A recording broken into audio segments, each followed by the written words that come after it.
in the 454th Judicial District Court of Medina County, Texas. The court is broadcasting and zooming from the courthouse in Kendall County, Texas. Are there any objections? No objection. No objection. With that, then, Ms. Price, would you please begin the announcements for the department and belong? And if each attorney would please prompt their clients to announce after them. Thank you. Yes, Your Honor. Kelly Price for the department, and with Belong, we are ready. I'm here with Ona Powell, caseworker, and Christy Knopp, the supervisor. And of course, I don't have their correct Belong titles. I'll ask them to announce those when they announce themselves. And Ona, you could go ahead. Okay, Ona Powell, Permanency Specialist with Belong. Christy Knopp, Permanency Supervisor with Belong. Kathleen Savage, attorney for the respondent mother, Tracy Bushman. Ms. Bushman, if you can unmute yourself and announce your name for the record. Tracy Bushman. Alana Pierce, attorney, Corey Martin. I'm ready. Corey, can you please introduce yourself? You're muted, sir. Corey Martin.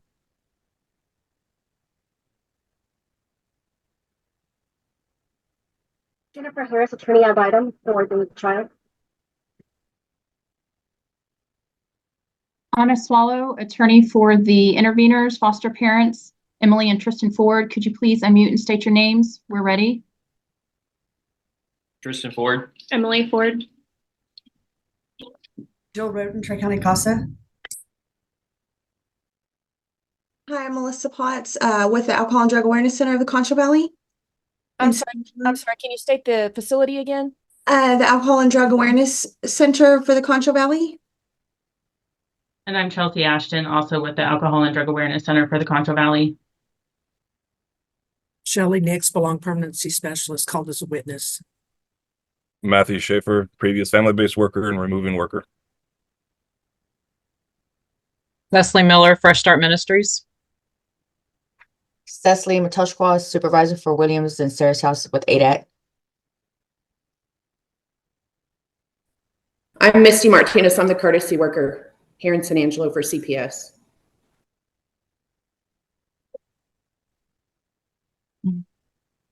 Jennifer Ferguson, MCA for SJRC Belong, called as a witness. All right. The rule had been invoked when we were back here May 9th. So I do believe I admonished everybody when we recessed for today. The rule was still invoked. So Ms. Powell was testifying, I believe, on behalf of Belong when we recessed. Does everybody agree with that? Or did... Okay. Yes. Yes, Your Honor. All right. And Ms. Powell we weren't done with Ms. Powell. Is that correct? That's correct. Yes. Okay. So then I'm going to excuse every other witness who's not necessary and material. And Judge, if appropriate, we had discussed previously that one of the witnesses, she's leaving town today, this morning, and I had agreed with the department, and I need to confer with the other parties to see if there's an objection to calling out of order if the court's inclined to allow that. Who's the witness? Jennifer Ferguson, she's the CMO, the case manager, the case, the MCA. She is the mobile case aide for the department on this case. And you wanted to call her now or after Ms. Powell?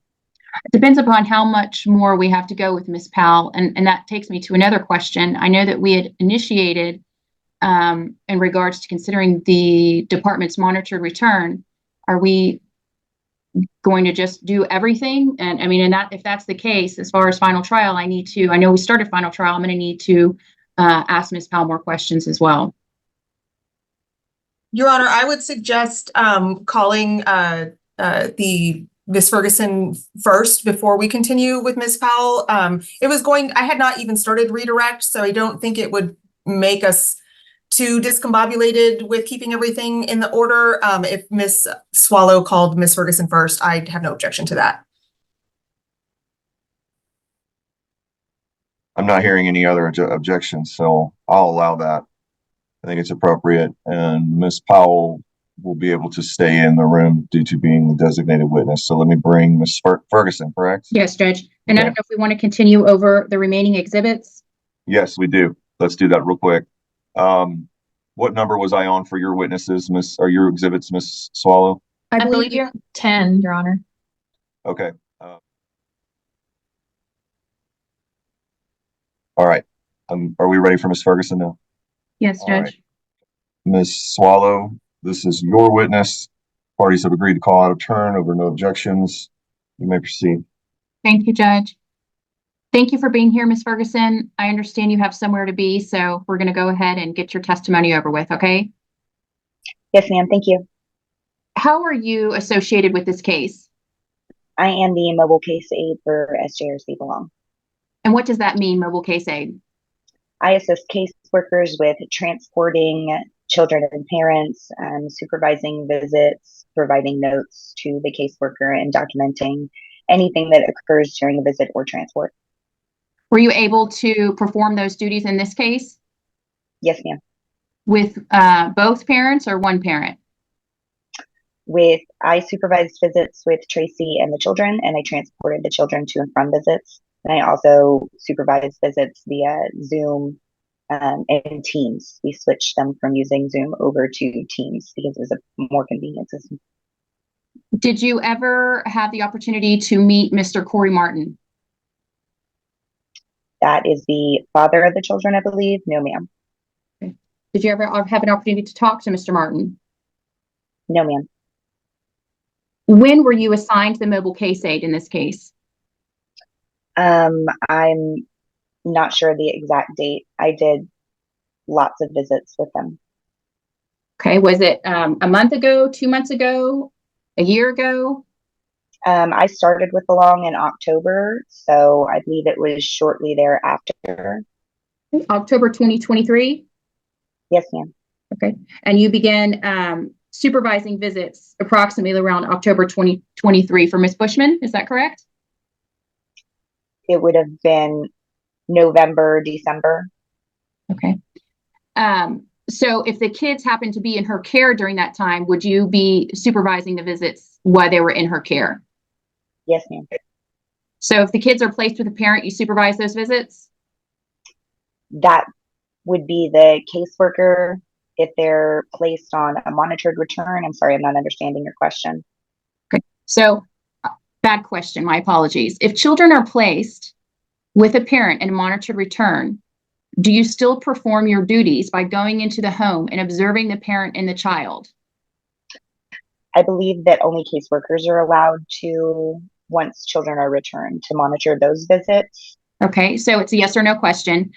Did No, you ma'am. Okay, and so you did not observe Miss Bushman with her children in San Angelo at any time? No, ma'am. Okay. So approximately, if you can recall, please do not guess, how many visits, in-person visits, did you supervise between Miss Bushman and Jasmine and Jameson? I don't know the exact number. Was it 2, 4, 10? Several. Okay. I don't know the exact number of visits. I did the majority of the visits in this particular case. Okay. And where did these visits occur? There was one at the park in Junction, barbecue restaurant in Junction, McDonald's in Junction. There was a face-to-face visit for the kids in Bernie at a restaurant there. Did you ever transport Miss Bushman? No, ma'am. As far as the virtual visits, do you have an idea of how many virtual visits you supervised? The majority of their virtual visits, I couldn't tell you the exact number. There was quite a few because they had several visits per week. Are you still supervising her visits? No, ma'am. When did you stop supervising her visits? I can look on my calendar and tell April 16th is when I was informed that I would no longer be doing those visits. Were you given a reason why? No, ma'am. So you have no understanding as to why you're no longer supervising those visits? No, ma'am. As far as when we first started your testimony, you said part of your duties are to document your notes regarding the visit. Did you do that in this case? Yes, ma'am. Was there anything that occurred at any of the visits that was of concern to you? Yes, ma'am. Can you give me a for example? How Miss Bushman picked the children up by their forearm, her lack of attentiveness to the children's needs when Jameson got hurt. He hit his head on the corner of a table. So I'm going to stop you right there, Ms. Ferguson, and I'm going to go through one by one. You initially started with picking the children up by their elbow. Can you tell me when and where that happened, the circumstances under which that happened? It was a visit at the McDonald's in Junction, and Miss Bushman picked up Jasmine, I believe, by her forearm to pick her up and hold her. And we had a conversation in the restroom about it, in which I instructed her what nursemaid's elbow was, and that just to be careful not to pick a child up that way, because from personal experience, it can cause an issue with their elbow. Okay. And did she seem to follow your advice? No, ma'am. And why do you say no, ma'am? After the conversation in the restroom, I witnessed her do it multiple times after that during the visit. With both children or just one child? With both children. Did you bring it to her attention again? Yes. I said, watch the elbow. And what was her response? She didn't have a response. She just rolled her eyes. During these visits, did she bring supplies for the children, like a diaper bag?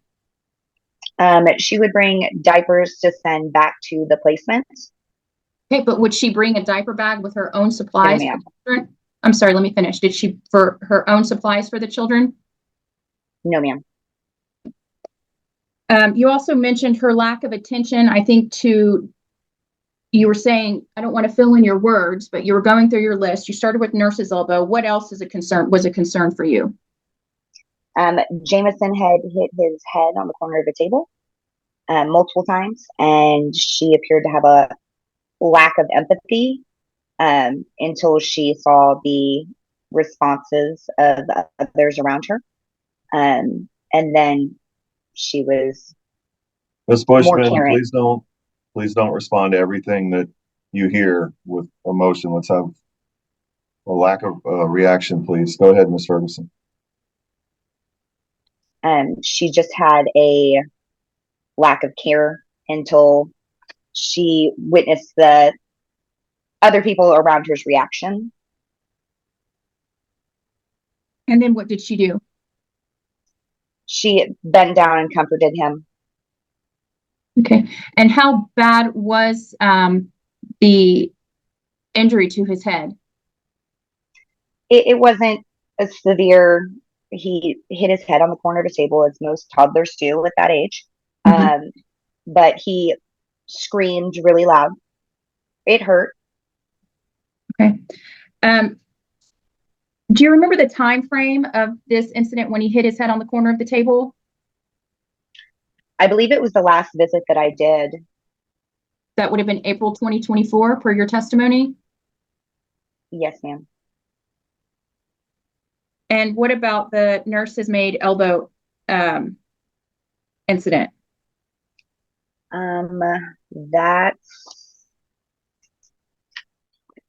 I don't have those notes with me as I'm currently on vacation. So I don't know the exact date. Would it have been this year in 2024? Yes, ma'am. Was there anything else that occurred on a visit that was of concern to you? Keeping up with the children. Miss Bushman, for example, at the park, she sat down on the ground, and Jameson would run off, as most toddlers do. And she had a hard time getting up to go after him. And then there was another instance at the visit at McDonald's in Junction where she was walking around the truck stop. McDonald's is attached to a truck stop in Junction. And she couldn't keep up with both of the children, and strangers were trying to intervene and help her to keep from Jameson getting out of the door of the truck stop. And then the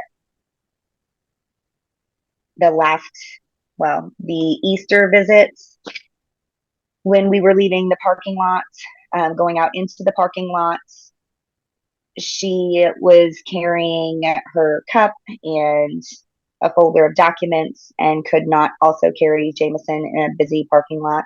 I was carrying Jasmine, my belongings, their diaper bag, and I put Jasmine into the car. As we were walking out, she put Jameson down on the ground and said, "He has legs, he can walk," in a busy parking lot. And he was running away from her.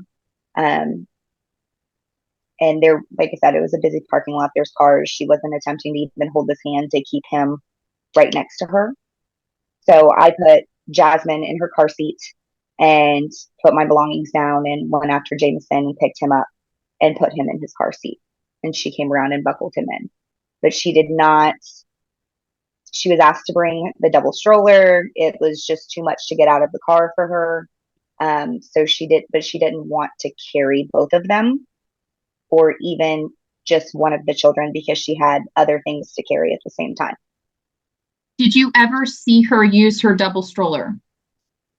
Yes. At the visit at the barbecue restaurant, she did bring her double stroller to that visit. Was that before or after the Easter visit? After. Did you feel like the stroller helped the situation? Yes, ma'am. Did she keep the children in the stroller? No, ma'am. She did get the kids out of the stroller and put them in high chairs. And then after their meal, they walked around the restaurant and played. Was it a kid-friendly restaurant? It was, I mean, there wasn't a playground or anything like that, but it was a family restaurant. Were they playing? Okay, so there was no playscape, if I understand correctly. Yes, ma'am. There was no playscape. She did bring a few toys with her, and they played with, I believe they were blocks that are shaped to fit into a bucket. Do you believe that Miss Bushman lacks proper judgment when it comes to the safety of these children?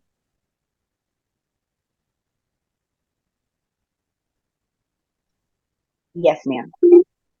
Do you believe that allowing Jameson to be free in a parking lot is an example of that? Yes, ma'am. Do you believe having to have strangers help her with the children is an example of that? Yes, ma'am.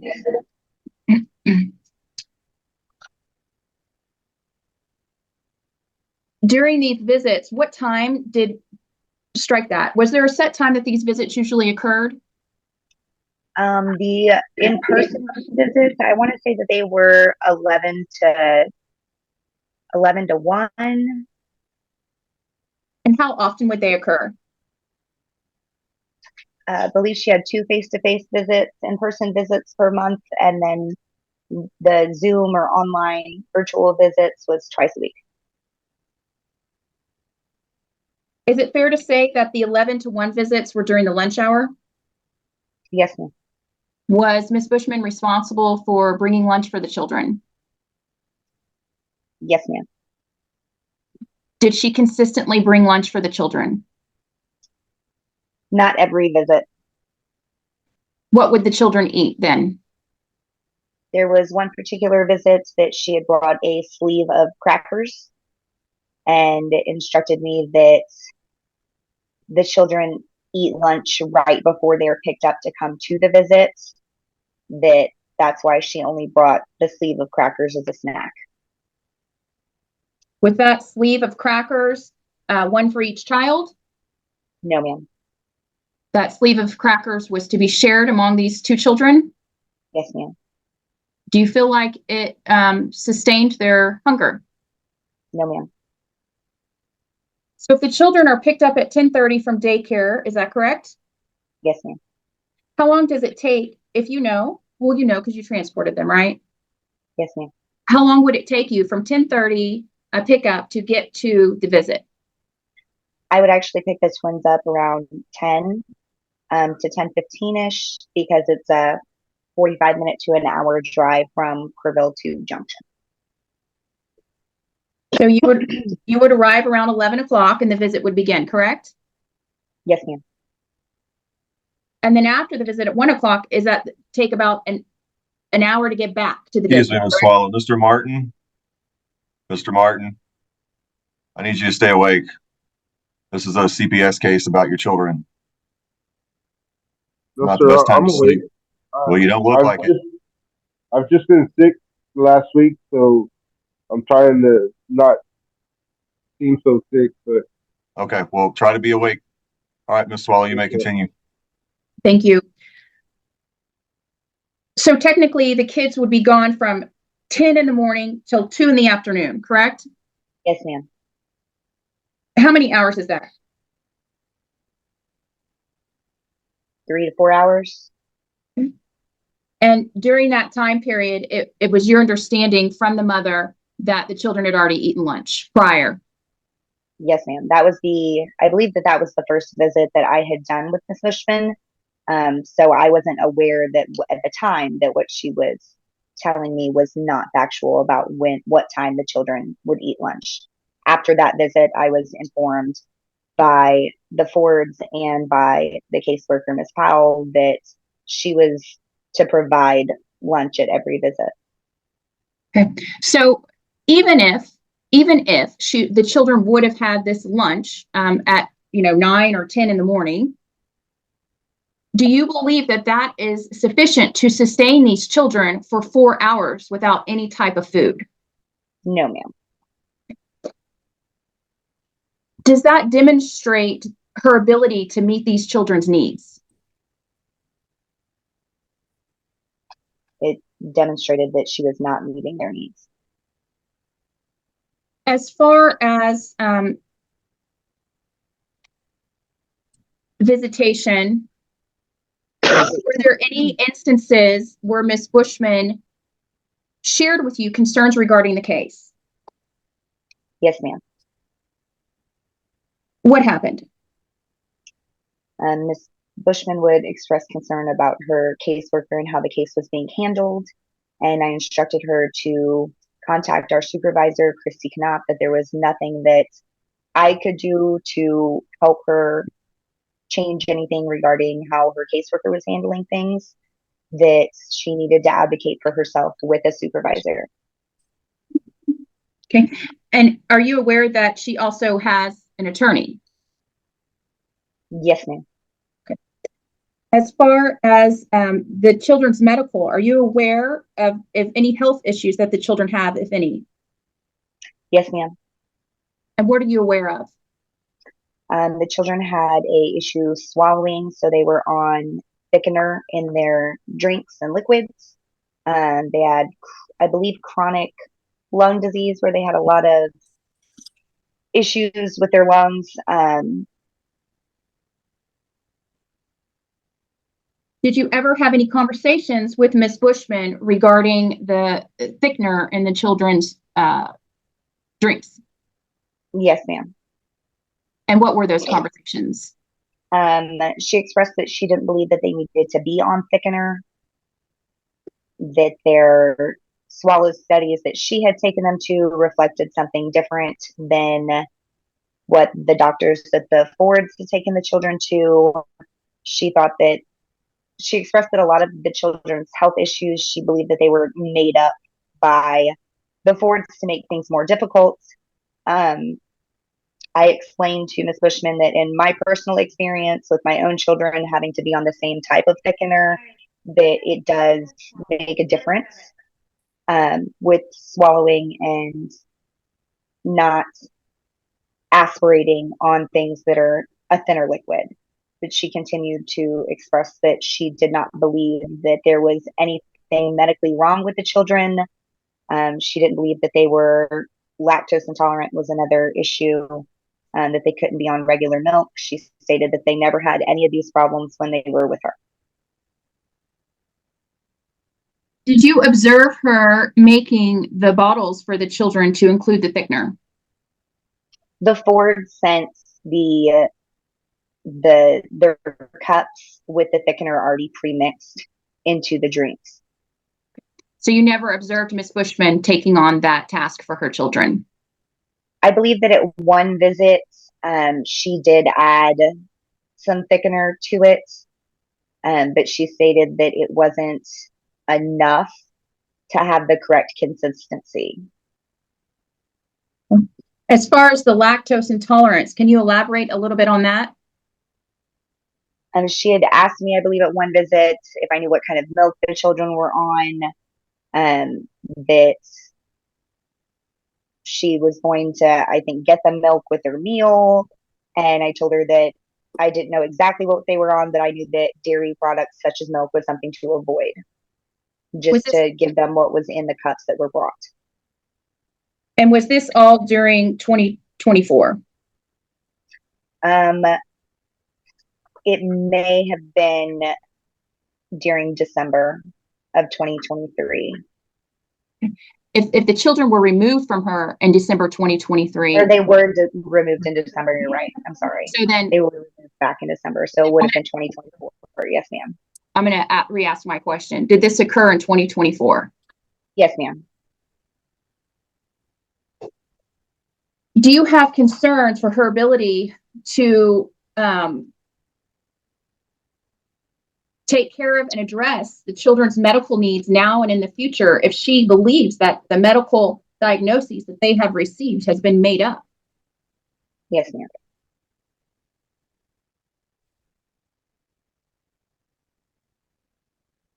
Thank you. I pass the witness.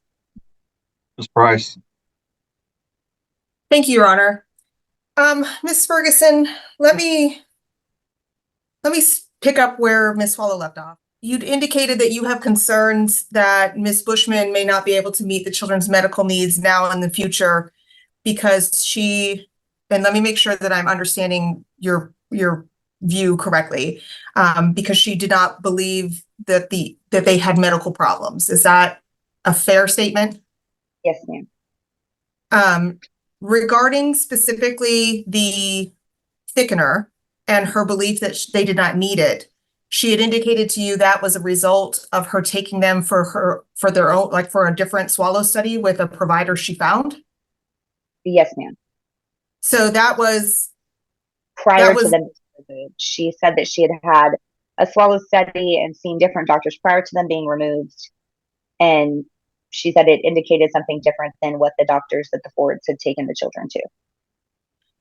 As a parent, like parents have the right to obtain a second opinion if there's a diagnosis from a doctor that they think may not be correct. They could get a second opinion. Is that fair? Yes, ma'am. Do you believe that somebody's parental rights should be terminated because they sought a second opinion from another medical professional? No, ma'am. Okay. And so you don't know that second opinion that she received was wrong. Is that correct? Yes, ma'am. I don't know. And so would it be fair to say that when she was not giving the thickener, she was not doing so, that's not something she created from whole cloth, but that she purported to be doing that because another medical professional told her it wasn't necessary? Is that fair? Speculation, Yes. Judge. There's no way. Sustained. Okay, I'll rephrase, Your Honor. Miss Bushman told you, in fact, that she was not giving the thickener because a doctor told her it wasn't necessary. Is that correct? Misstatement of facts, of testimony, Judge. That's not what Miss Ferguson said. Your Honor, I believe that she said that Miss Bushman had said it wasn't necessary because of her own swallow study she had taken the children for. She stated, Judge, that Miss Bushman said it wasn't necessary because she believed that the doctors were making things up. Do we need to read the record back or can we just rephrase? I can rephrase, Your Honor. Okay. Miss Ferguson, did Miss Bushman indicate that she had taken the children for a swallow study? Judge asked and answered and cumulative at this point. Your Honor, she has to ask the questions in this laid out form because of the objections. I think Ms. Price should have some latitude to get to the testimony we need from Ms. Ferguson. Judge, I agree. I'm going to allow it. I'll allow it. Overruled.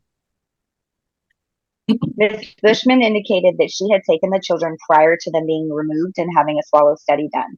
She stated that she believed that the doctors that the Fords had taken the children to was incorrect and that the Fords were making up diagnosis that their doctor had given them, so to cause more problems. She indicated that she did have a swallow study done and saw doctors prior to the children being removed, and none of these things were issues.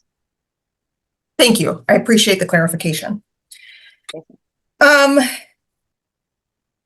Now let's go. I'm just going to go backwards with my notes instead of in the same order. So we're just going to keep going backwards from there. The visit where she brought the crackers. What do you recall approximately when that was? When that visit took place? No, I don't. Did you have visits with her since that time? Yes, ma'am. And in those other visits that took place later, did she provide lunch for the children after that? Yes, ma'am. When you say a sleeve of crackers, what kind of crackers are you talking about? Like a sleeve of Ritz crackers, what you would pull out of a box, and they're in the package. And when you say sleeve, are you talking about like 5 crackers or like 25 crackers? I don't know how many crackers were in the sleeve. It wasn't the small sleeve, it was the full length. So like a foot long sleeve or Yes, like ma'am. a 3-inch? Okay. So if a serving size was 5 crackers, we're talking about a sleeve that might include 6 servings worth of crackers. Speculation, Judge. There's no way this witness knows that. She already said she doesn't even remember exactly how many were in there. I mean, she testified earlier that it was not enough to satisfy their hunger, but if she's talking about a foot-long sleeve of crackers, we're talking about hundreds and hundreds of calories worth. And so I just wanted to, that was her testimony earlier. It's allowed to be crossed on. Overruled. I agree. I was wondering the same thing myself when I heard sleeve. I wanted to know if this is a little 6-count package of crackers split between 2 kids, or if this is a longer sleeve that came out of a box. Which was it, Ms. Ferguson? The longer sleeve that came out of a box. All right, thank you. Let's move on. Okay, thank you. How many most of the visits you said took place in Junction and maybe one took place in Bernie, is that correct? Yes, ma'am. Why was Junction the area where the visits took place? Because it was somewhat of a halfway point between Kerrville and St. Angelo. And no offenses to the good people of Junction, but are there a number of family and child-friendly options for visits in that area? Not many. The park, restaurants, but the restaurants don't have a jungle gym or play place kind of thing like that.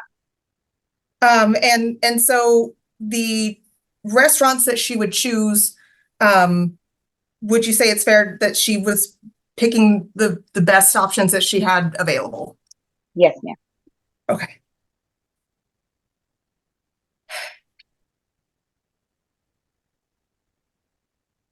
Have you ever seen or observed parents who were not involved with CPS be overwhelmed with their children in public? Absolutely. Do you think that, have you ever seen a parent not involved with CPS who was overwhelmed with their child in public or children in public count on the kindness of strangers to help them? Yes, ma'am. Do you believe that that is a reason that somebody's parental rights should be terminated because they relied on the kindness of strangers in those situations? No, ma'am. Do you believe that mobility issues in getting up from the ground is a reason that somebody's parental rights should be terminated? No, ma'am. Now, I don't want to make assumptions about your age, but have you ever seen, perhaps from older generation parents, elder millennials and above, when a child gets hurt, react with surprise or nonchalance out of a belief that if you don't overreact, maybe the child won't overreact? Have you ever observed that kind of parenting style? Yes, ma'am. And do you believe that that kind of parenting style is a reason to terminate somebody's parental rights? No, ma'am.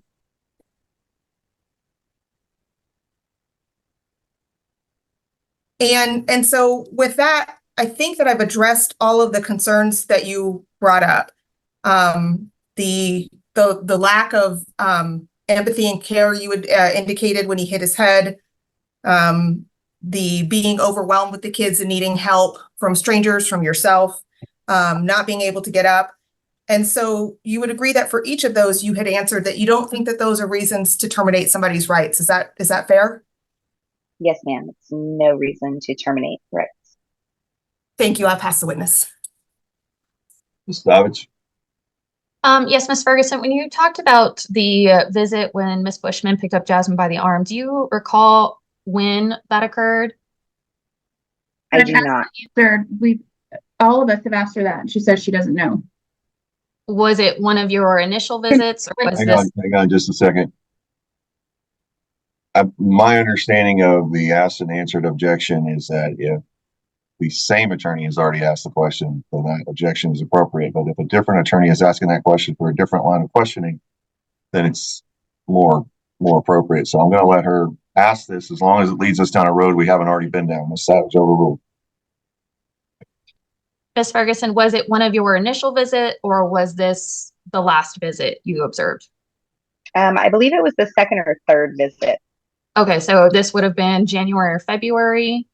Yes, ma'am. Okay. I apologize. I don't have all of the visit notes with me. That's okay. Was this an issue at your last visit in April that you observed? No, ma'am. Okay, so after you discussed it with Ms. Bushman, at some point later, she did end up changing, and this was no longer an issue as of April 2024 when you last observed her visit. Is that correct? Yes, ma'am. Okay, and we've gone over the cracker situation. After that visit, after she was redirected, she did end up bringing food for the children to later visits? Yes, ma'am. And at that point, at the visit, you were aware that it was an hour that you picked up the children. The visit was going to be 2 hours, and then you were going to transport the children an hour. So you knew at that point in the visit, when she only had the crackers, that the kids were going to be without sustenance food for 4 hours, correct? I wasn't told prior to the visit that I was told during the visit by Ms. Bushman that they ate lunch right before they would be picked up to be transported. Okay, but when you got to the visit, you saw the crackers and you knew the duration of the visit with travel time. You weren't concerned enough to stop the visit early or to demand to go get the kids food in that moment, were you? No, ma'am. Okay, so you weren't so concerned for the children's starvation that you thought it was necessary to end the visit early, correct? Yes, ma'am. So while the sleeve of crackers might not be ideal, it wasn't necessarily dangerous or bad for the children, correct? Yes, ma'am. Okay. And in the parking lot situation, did you instruct Ms. Bushman when she put Jameson down that she should grab his hand? I asked her, I told her that he's too far away from her. Okay, so the answer would be no. You did not instruct her, Ms. Bushman. No, ma'am. Okay. So you didn't think that would have been a good piece of advice while you're supervising this visit to instruct the mother to hold the child's hand, correct? She had already stated that he has legs and could walk. Objection, non-responsive. You Sustained. did not inform the mother, or you didn't feel it was necessary to inform the mother that she should grab Jameson's hand, correct? No, ma'am. Okay. At any point, did you ever inform the worker that you thought the visits were detrimental to the children and should be stopped? No, ma'am. Okay. And while Ms. Bushman expressed to you her concerns regarding the children's medical diagnosis based on the medical information she had received from her doctors, she did end up giving the children the thickeners and anything that was provided and necessary for the kids. Is that correct? Yes, ma'am. So even though, based on what she's told you, she doesn't necessarily believe the children need the thickener, she still would provide it to the kids because that's what she was told at that time that they were needing, correct? Yes, ma'am. It was provided to her in the cups. It was pre-mixed. Yes, ma'am. But she did hand the cups to the children. Okay. And in regards to their chronic lung disease, you observed about 4 months of visits with the kids. Is that correct? Yes, ma'am. Did you ever see the children on oxygen? No, ma'am. Did you ever see the children on inhalers or breathing treatments during your visits? No, ma'am. Did you ever see the children needing assistance to breathe during any of the visitations? No, ma'am. Okay. And again, these are 2-hour visits, oftentimes at playground. The children are mobile, correct? Yes, ma'am. Okay, so the children are running around, they're having a good time, and you never saw either child in respiratory distress. Is that correct? Yes, ma'am. Okay.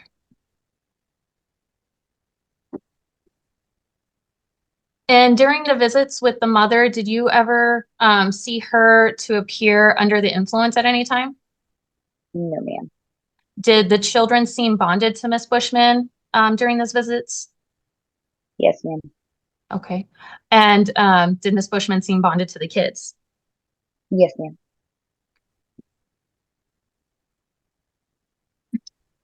I'll pass the witness, Your Honor. Ms. Pearsall? No questions, Your Honor. Ms. Harris?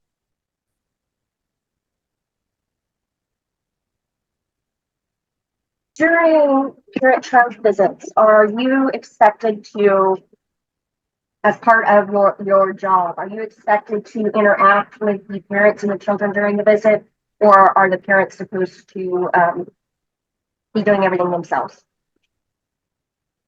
Do everything themselves. Did Ms. Bushman do everything herself during her visits? No, ma'am. As of April, was she doing everything at the visits herself? No, ma'am.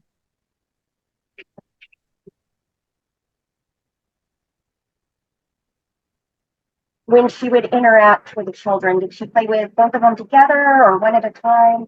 How did she handle that? Together. While she was doing that, was she able to give each child individual attention? Yes, ma'am.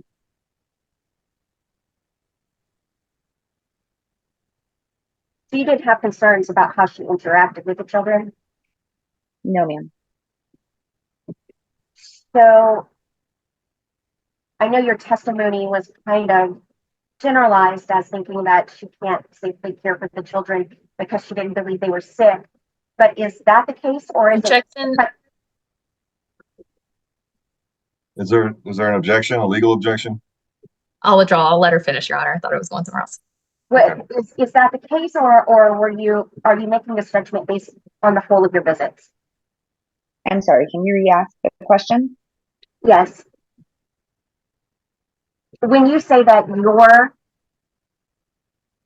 concern about Ms. Bushman's ability to care for the twins appropriately, is it simply because she doesn't believe the children are sick, or is it because you're looking at the visits as a whole? As the visits as a whole.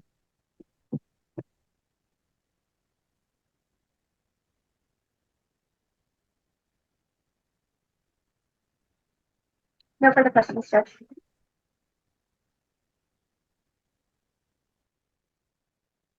Any redirect, Ms. Swallow? Yes, Judge. Ms. Ferguson, you're not here to make a determination regarding whether or not Ms. Bushman's parental rights should be terminated, are you? No, ma'am. You're solely here to give your observations on your role as the MCA in this case. Yes, ma'am. As far as Ms. Price asked you several questions regarding, mom's reaction when the child hit his head on the table. Is your testimony still that you believe that she lacked empathy in that moment? In that moment, yes, ma'am.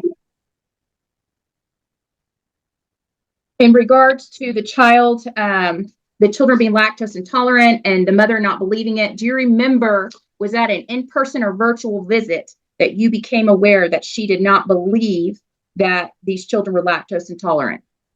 I believe that was an in-person visit. What was her reaction? She was irritated Could you elaborate, please? She stated that she felt like the Ford's doctor was making things up to benefit them, that she never had a problem with the kids having regular milk when they were in her care, that it didn't cause any issue for them. Okay. Did you ever observe her rolling her eyes regarding the children's medical diagnoses? Objection, leading. Same.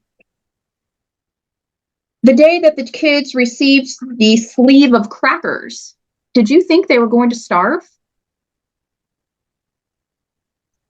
I thought that they were cranky and because they were hungry. Okay. But no one has suggested, or you do not believe that you think that they were going to starve, correct? No, ma'am. Okay.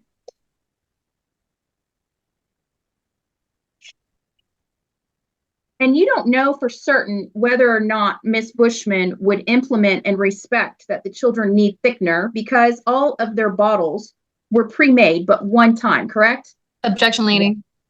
Judge, the door's been opened. It's still her witness. And She can't leave her witness. I'm on redirect right now, and That's, all of this testimony has already been elicited.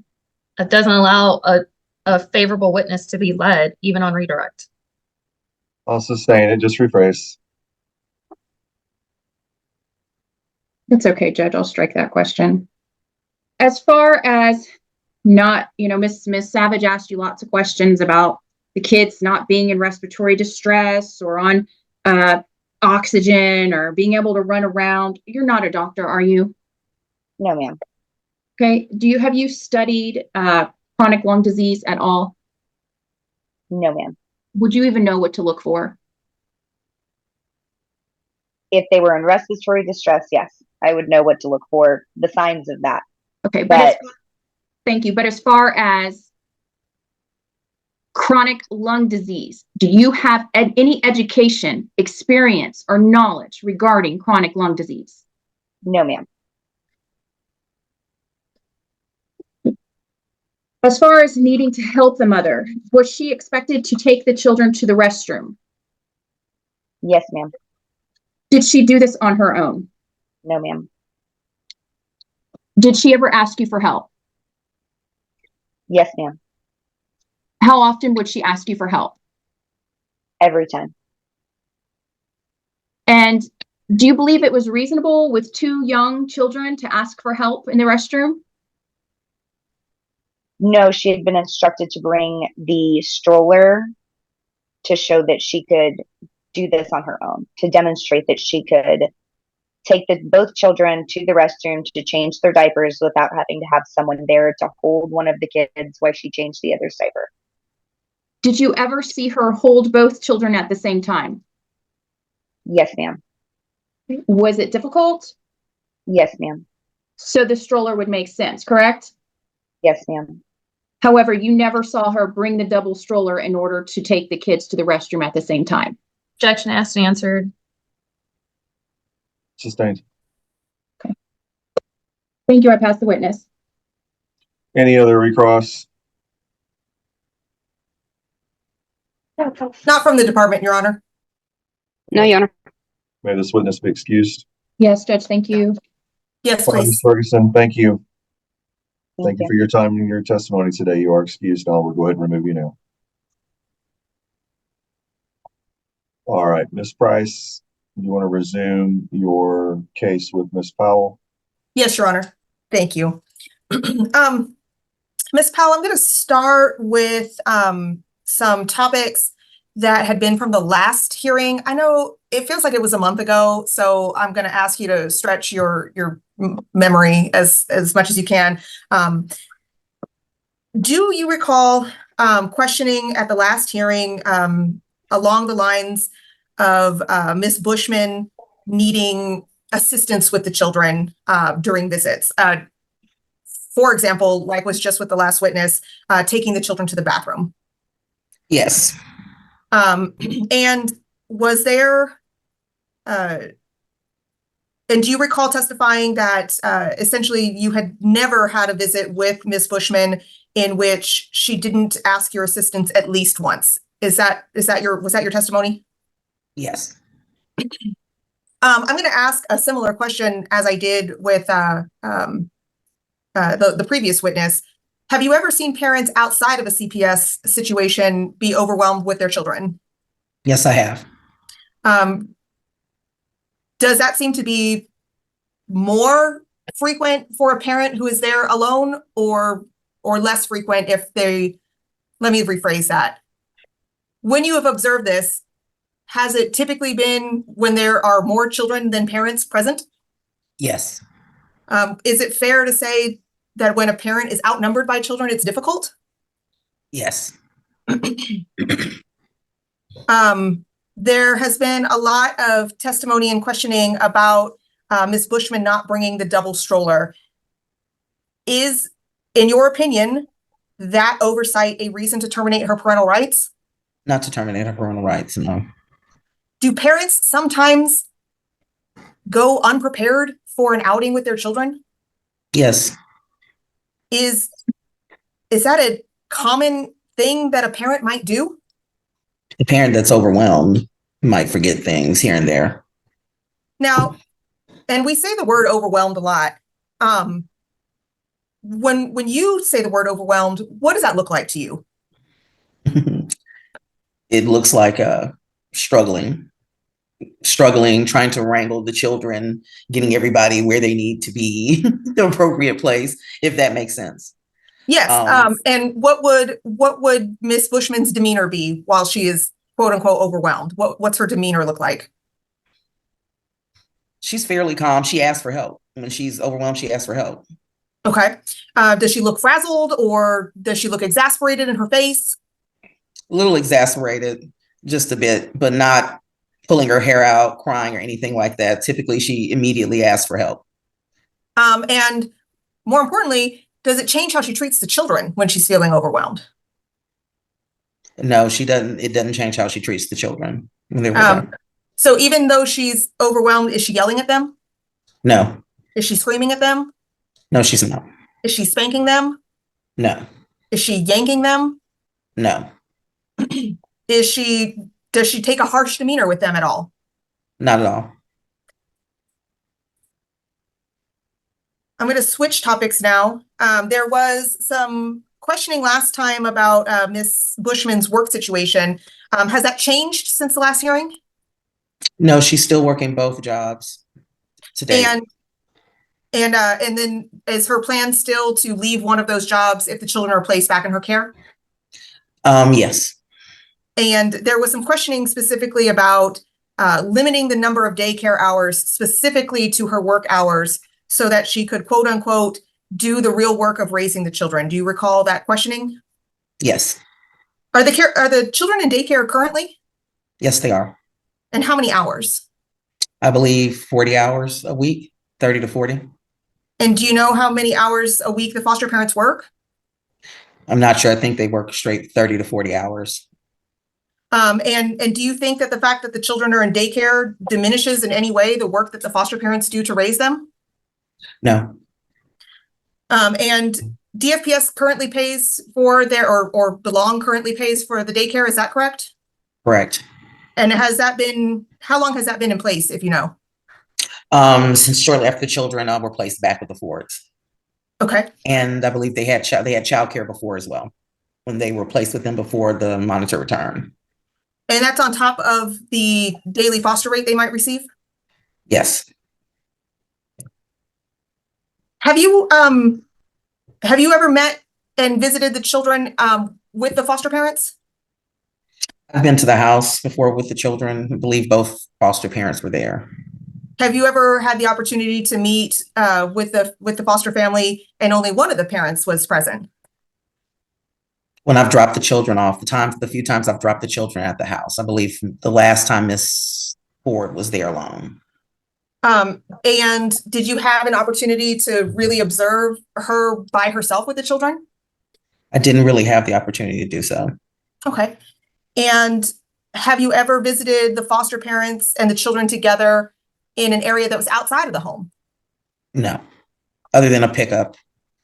Okay. But that was the only time. There's been also, and I'm going to switch gears again to another topic. There was also a lot of questions about Ms. Bushman asking for help with the children. Is receiving support a bad thing for a parent? No, Is that something you would want one of your parents to demonstrate? that they have a support network, yes. That And- they can maintain a support network. And what does a support network look like? And it could look different. It could be friends, family, it could be community, providers, caseworkers, case managers. The network could look different for every person. Have you observed Ms. Bushman to have created such a network for herself? Yes, she has. Can you tell me a little bit more about that? She created a network while living in the sober living home. She's pretty much created one with her NA meetings, her sobriety meetings. Well, I'm a part of the network when I'm around doing visits with her. She's got a fully fleshed out support system in San Angelo for someone who's only been there a year. And I've observed friends, some of those supports come over to the house to help her. She also has a sibling that's a part of her support network. Even though she's not in the area, she supports her in other ways by encouraging her, talking to her, and things of that nature. So when you say that Ms. Bushman is quick to ask for help, do you think that that is something that should be looked at as a strength or as a weakness? I mean, it could be both, but in the case of asking for help with two toddlers, I think it's a strength. Thank you. It takes a lot to ask for help. Switching gears again, when we were here last time, do you recall questioning about whether Ms. Bushman should have insisted that the doctor she took the children to consult with the doctor that the children had been seeing? Do you recall that line of questioning? I do. Is Ms. Bushman particularly sophisticated as a parent or as a person you've interacted with? How do you mean sophisticated? Do you know whether she has an advanced degree? She does not. She's not a medical professional herself? She is not. Do you know whether she has finished high school? I believe she did. Okay.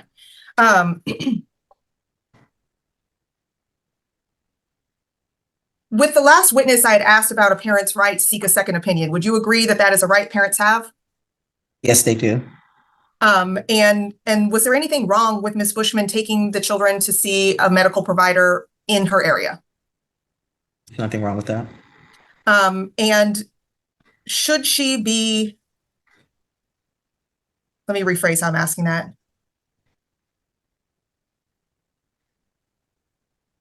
Should it be a knock against her that she didn't insist that the doctor consult with the other doctor?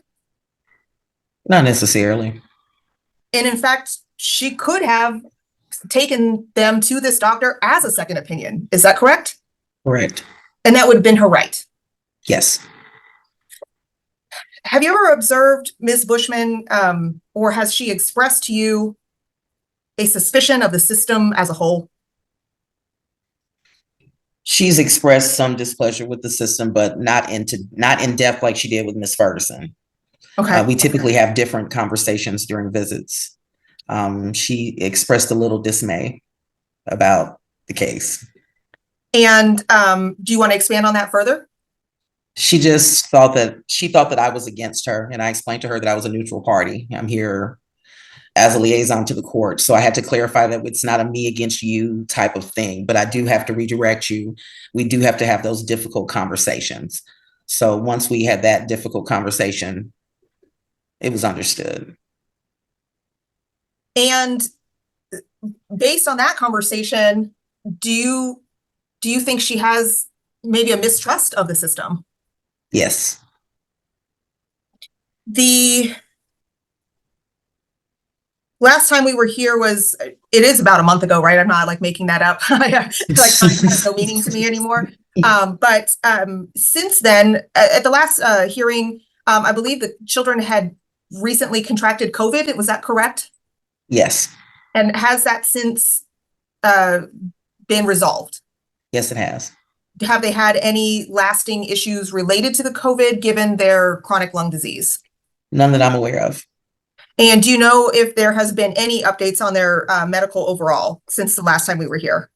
Yes, they had a doctor's appointment about a week and a half ago and everything. There were no concerns that I was made aware of. Everything was fine with their 18-month checkup. Are they still on the thickener? Yes, to the best of my knowledge. Are they still on breathing treatments? I believe they take them as needed. As needed, okay. Have you had any in-person visits, have you supervised any in-person visits between Ms. Bushman and the children since our last hearing? Yes, I have. And where did that visit take place? At Lum's Barbecue in Junction, Texas. Thank you, in Junction. And when did that take place? I believe it was the 22nd of May. So about within the last 2 weeks or so? Yes. And how long did that visit take place for? Our visits are 2 hours long, so 11 to 1. And can you please describe how that visit went? Yes. She brought the stroller. However, she didn't need the stroller because of the distance. We didn't have as much distance to cover getting into the restaurant. So she didn't bring the stroller in, and I was fine with that. She brought diaper bags. As a matter of fact, she told me before the visit that I didn't need to bring anything for the children. She had everything covered. And what all did she bring? Were you able to see what all she had in the diaper bag? Diaper bag, toys, additional sippy cups. I don't recall if I saw any snacks, but definitely toys, wet wipes, the basic necessities for the children. So I didn't have to bring anything like that. She did bring additional thickener. I believe it might be a different brand, but she did have additional thickener just in case. Typically the daycare will refill their cups before we leave for the ride. So that's where that comes in. The daycare does that for us. And you said it took place at a barbecue restaurant. Based on the earlier testimony, I'm assuming it did not have a play area? No, but it does have an open patio area. Okay. And does she purchase food for the children there? Yes, she does. And how was her interaction with the children during the visit? It was pleasant. She interacts equally with both children. She feeds both children before herself. She feeds them. She gets them squared away. She plays with both of the children equally. Usually after they eat, she'll unbuckle them and she'll have them walk around and she'll have both children walking with them. I just observe. I don't help. Unless it's the case one child may fall or something simple like that and I'm closer. She doesn't ask for help for that. She kept the children engaged, which is kind of difficult to do with 2 toddlers. But she did her best to keep them engaged and keep them corralled so that they wouldn't run off or anything like that. And have you drug tested Ms. Bushman since the last hearing? Yes, she drug tests weekly. Weekly? And then, yes. And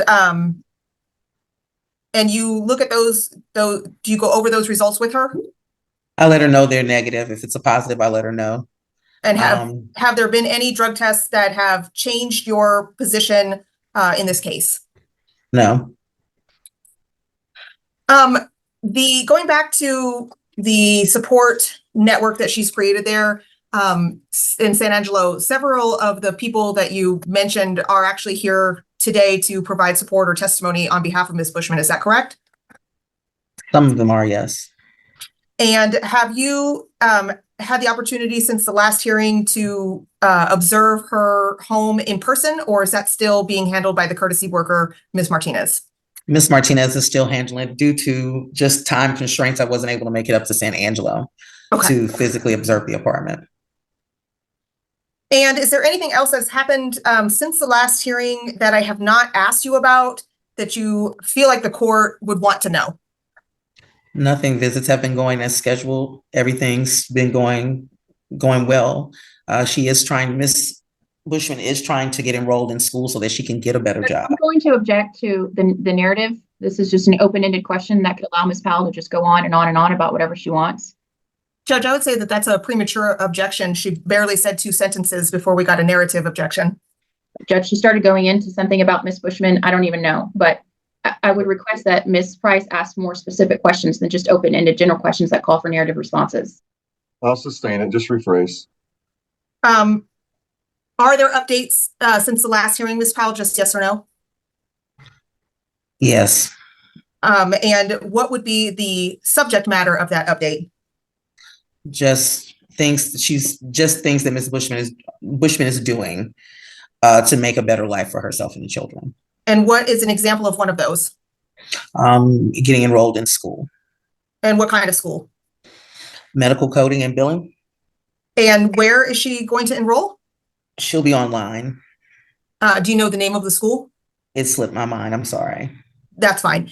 And do you know how far in the process she is in completing this enrollment process? She's in the beginning process of getting everything together with her FAFSA and all that.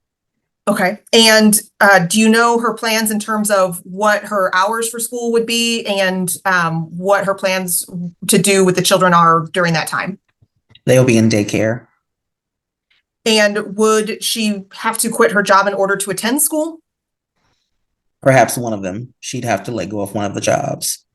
But that was her plan anyway, if I recall. Is that correct? Yes, correct. Okay. Is it still belongs position to ask this court to place the children and transition the children back to Ms. Bushman in a transitional monitored return? Yes. And now obviously the dates that were in the motion have since passed. Are you asking for a similar transition to simply be updated same timeline, but updating the dates? Yes. I'll pass the witness, Your Honor. Judge, can we take a little break? Yeah, let's take a 10-minute recess, and then when we come back, I'm going to talk to the attorneys in the breakout room. We'll be back at 10:42. Thank you, Your Honor. Before we get into everything, I want to make sure all the attorneys understand. You had sent exhibit emails over after the last hearing, and Ms. Swallow reminded me of that earlier. I thought I had seen everything. I was wrong because there were some emails that came through with attachment issues or drive issues. And so I want to make sure that if there's anything related to the motion for transitional monitored return that you want me to look at before I make a ruling, I get it this morning. Because I've seen some of the exhibits, but I don't think I've seen them all. I thought I had. Because I think what I had asked you to do was send me anything you definitely want me to look at before the next hearing. And I believed I had received it all, and I was incorrect. So if you have anything outstanding that you didn't get to Ms. Greenlee or me directly, please send it now. I also gave Ms. Harris and Ms. Swallow the opportunity to confer. They're aligned for the most part. Ms. Swallow, how do you wish to proceed? We would like to proceed to trial today. You want to proceed to trial today? Like we want our case to be heard. Okay. And then Ms. Where'd she go? Ms. Price, what is your response to that? Your Honor, that's based on the discussion we had in the breakout room. I am fine with the court allowing Ms. Swallow to take witnesses out of order. I would ask that the department still have the opportunity to continue case in chief afterwards, depending on what comes out with those witnesses. Okay. Ms. Pearsall, anything you want to add? Well, actually, it would be Ms. Savage. Ms. Savage, anything that you want to argue? No, Your Honor, I'm aligned with the department. I believe letting Ms. Swallow call her witnesses, put her case on, and then as she would be proceeding with her termination trial, she'd be the quote unquote petitioner. Mom have her case in chief after Ms. Swallow puts on her case. Okay. Anything that you do want to add, Ms. Pearsall? Your Honor, I respectfully disagree with everybody. I think there was motion for monetary return filed first, and by law it has to be heard first. So I think if the court is ready to rule on the motion for monetary return, then that's a dispositive motion. And only upon that ruling, we should or should not proceed to trial depending on what the court rules. And I know you indicated day one of trial that you were hearing them simultaneously. So I would say, honestly, no one's opinion matters but the court's. Well, I agree with Ms. Pearsall. We did hear this motion for transitional monetary return as part of the trial. She is correct. It is a dispositive motion. What I had wanted to do and given the opportunities for the attorneys to do is to put on any remaining evidence that you have for the motion for transitional monitored return first, whether it's a witness, going over an exhibit with a witness. So that's what we're going to do. That's the evidence that I want you to put on as it pertains to the motion. And then once I've heard all the evidence that pertains to the motion, we'll decide whether or not we're going to continue with the trial. So Ms. Price has afforded the attorney ad litem and the intervener's attorney the opportunity to present evidence out of turn. I don't know if one of you wants to take the lead on that. I have other witnesses, Judge, that I can call. Okay, who would you like to call? They're all in the waiting room. I'll start with Cecily Miller.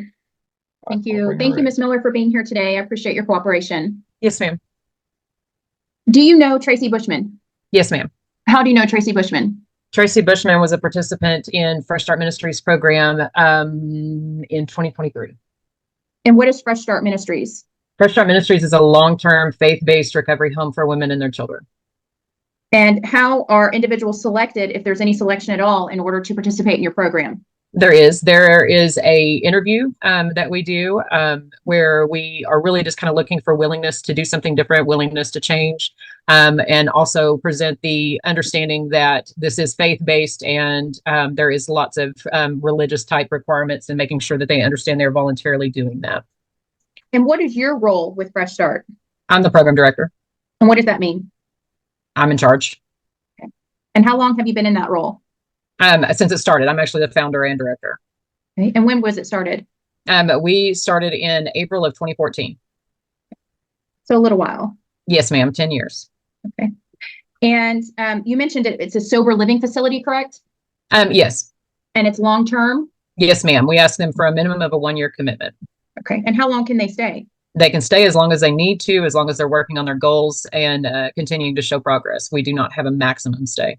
Your Honor, I'm going to object to this witness being called on the monitored return issue. I believe this is a trial-based witness. My understanding is Ms. Miller hasn't had any contact with Ms. Bushman in over a year. So I don't know if there's any evidence she's really going to present that goes to the monitored return issue that we are hearing right now. Judge, may I respond? Right. This does go to the monitored return. Tracy lived in her facility. We're talking about returning the children to the mother. It goes to best interest and her behavior at the time period previously. And her I want to hear it all of it. Okay. How long was Tracy at your facility? She was at my facility for 15 days. Are you aware of whether or not she came from rehab? Yes. And which rehab? I believe that she was at Journey Recovery Center. That is where we conducted her interview. And do individuals often come from Journey to stay at Fresh Start? Yes, ma'am. And you mentioned that there are goals. Are the goals for each resident when they arrive, are they the same? No, ma'am. Each goal, some of them are the same, some of them are different. It's based on their interview, based on what they want to get out of life, kind of based on where they're headed. I've had some that have gone on to college. I've had some go into technical careers, that kind of thing. We want to set them up for success and whatever that looks like for them. Were you a part of Ms. Bushman's interview? Yes. And do you recall what her goals were? At that time, my recollection is she wanted to stay clean and sober. She didn't want to do the same thing that she'd been doing, and that she wanted to work towards getting her children back. Were her children ever at your facility? No, they were not. Is another expectation of your program that they have to follow the rules? Absolutely. Did you ever meet her kids? Yes, I did. We took her for a visit, made arrangements for a visit in Junction. Did you participate in that visit? I did. I was there for the entire visit. Did you interact with the children? Yes, I did. Did you help Ms. Bushman with her children? I did my best to keep hands off, generally, especially in the beginning, as we're evaluating parents to possibly return them to our home, because that is something that we do. We've been involved in several monitored returns. I generally try to stay hands off to see how mom does with handling kids, especially when you're talking about twins, because that's a whole huge responsibility. So I really just did my best to observe. Okay. How do the residents of Fresh Start come to know the expectations of living at Fresh Start? It's explained to them on day one. We have a written rule book that they read to me so that they can retain some of that. And then as they're attending, usually within the first week or so, it's often reminded multiple times of, hey, this is our rule, or, you're expected to do your bed, or, whatever the case may be. Do you believe that, was your impression that Tracy understood what the expectations of her would be? Yes, ma'am. Was she working during her time at Fresh Start? No, ma'am, she was not. Do you know why not? We don't require them to in the beginning. We want them to work on their healing. We have some initial curriculum that we like them to finish before we send them out into the work world. Primarily because sending them out to the work world initially, they're going to go into places where they're going to face temptation, and we want to know that they are, as best we can, prepared for that. Did Miss Bushman follow the rules of Fresh Start? No, ma'am, she did not. Okay, could you explain to me which rules she did not follow? Absolutely. It was honestly a direct request on 2 different occasions. When there are times that I have to leave property, and they are left with curriculum and things to do, chores, those kind of things. And the first time that happened, I came back and she was napping. And that is one of our rules, is that we don't sleep during the day. We are not promoting mediocrity or being honest, laziness. And so at that point, she was requested to not do that again. And explained that was our rule, that you are not to nap during the day unless you're sick or under a doctor's order, and that she needed to be working on her curriculum or working on chores, and there were other things to do. There was a second time that happened, and once again, she was warned that she was not to be napping during the day. And then the third time was when basically I told her this was pretty clear that she was not wanting to do this, and she needed to make other arrangements. Okay. Do you allow smoking at your facility? No, ma'am, we do not. Do you allow vaping at your facility? No, ma'am, we do not. What happens if a resident smokes or vapes at your facility? The first time, it's exactly what I told you. We sit down and talk about it. We operate on grace. We're not a zero tolerance. So we work towards a solution. And as long as they're willing to work towards that solution, then we will work with them. If it's continued defiance, then it's obviously a dismissal for defiance and just refusing to follow the rules. They know coming in that we do not allow any type of smoking or vaping. Was Ms. Bushman ever in violation of smoking or vaping at your facility? No, not to my recollection. And did you believe that there was a willingness during those 15 days for her to follow the rules? I believe initially there was, but like I said, she was only here 15 days. So that's a pretty short time to have enough defiance to be dismissed. We operate with a lot of grace. And so I'm going to say that, I don't know, she presented pretty well during the interview, but the execution, what she got here, was pretty poor. And how many times did you have, if you recall, please don't guess, how many times did you have to discuss with Ms. Bushman her inability to follow the rules and her increasing defiance? 3 for certain, 4 possibly, because I'm thinking that there was another time that she did not make her bed. And that was a minor infraction, but I do remember recalling having to make that conversation again. The behaviors of this defiance that you're describing that was exhibited by Ms. Bushman, does that have an effect on your program and the other residents? Absolutely. If that's allowed to continue, then chaos pursues. If you have one that's allowed to do that, then everybody else is going to follow. I've learned a long time ago that we have to kind of nip that in the butt pretty quick. Okay. And when ultimately, who informed Ms. Bushman that she was being evicted from Fresh Start? I did. And what was her response to that? She really didn't have a whole lot to say. We gave her the phone and she called her recovery coach to have her recovery coach find her a place to go. Were you ever contacted to be a reference for Ms. Bushman? Not to my recollection, no. Okay. Would you allow her back at Fresh Start? No, I'm sorry, I would not. Okay. And is that for the reasons you've already testified to, or is there more?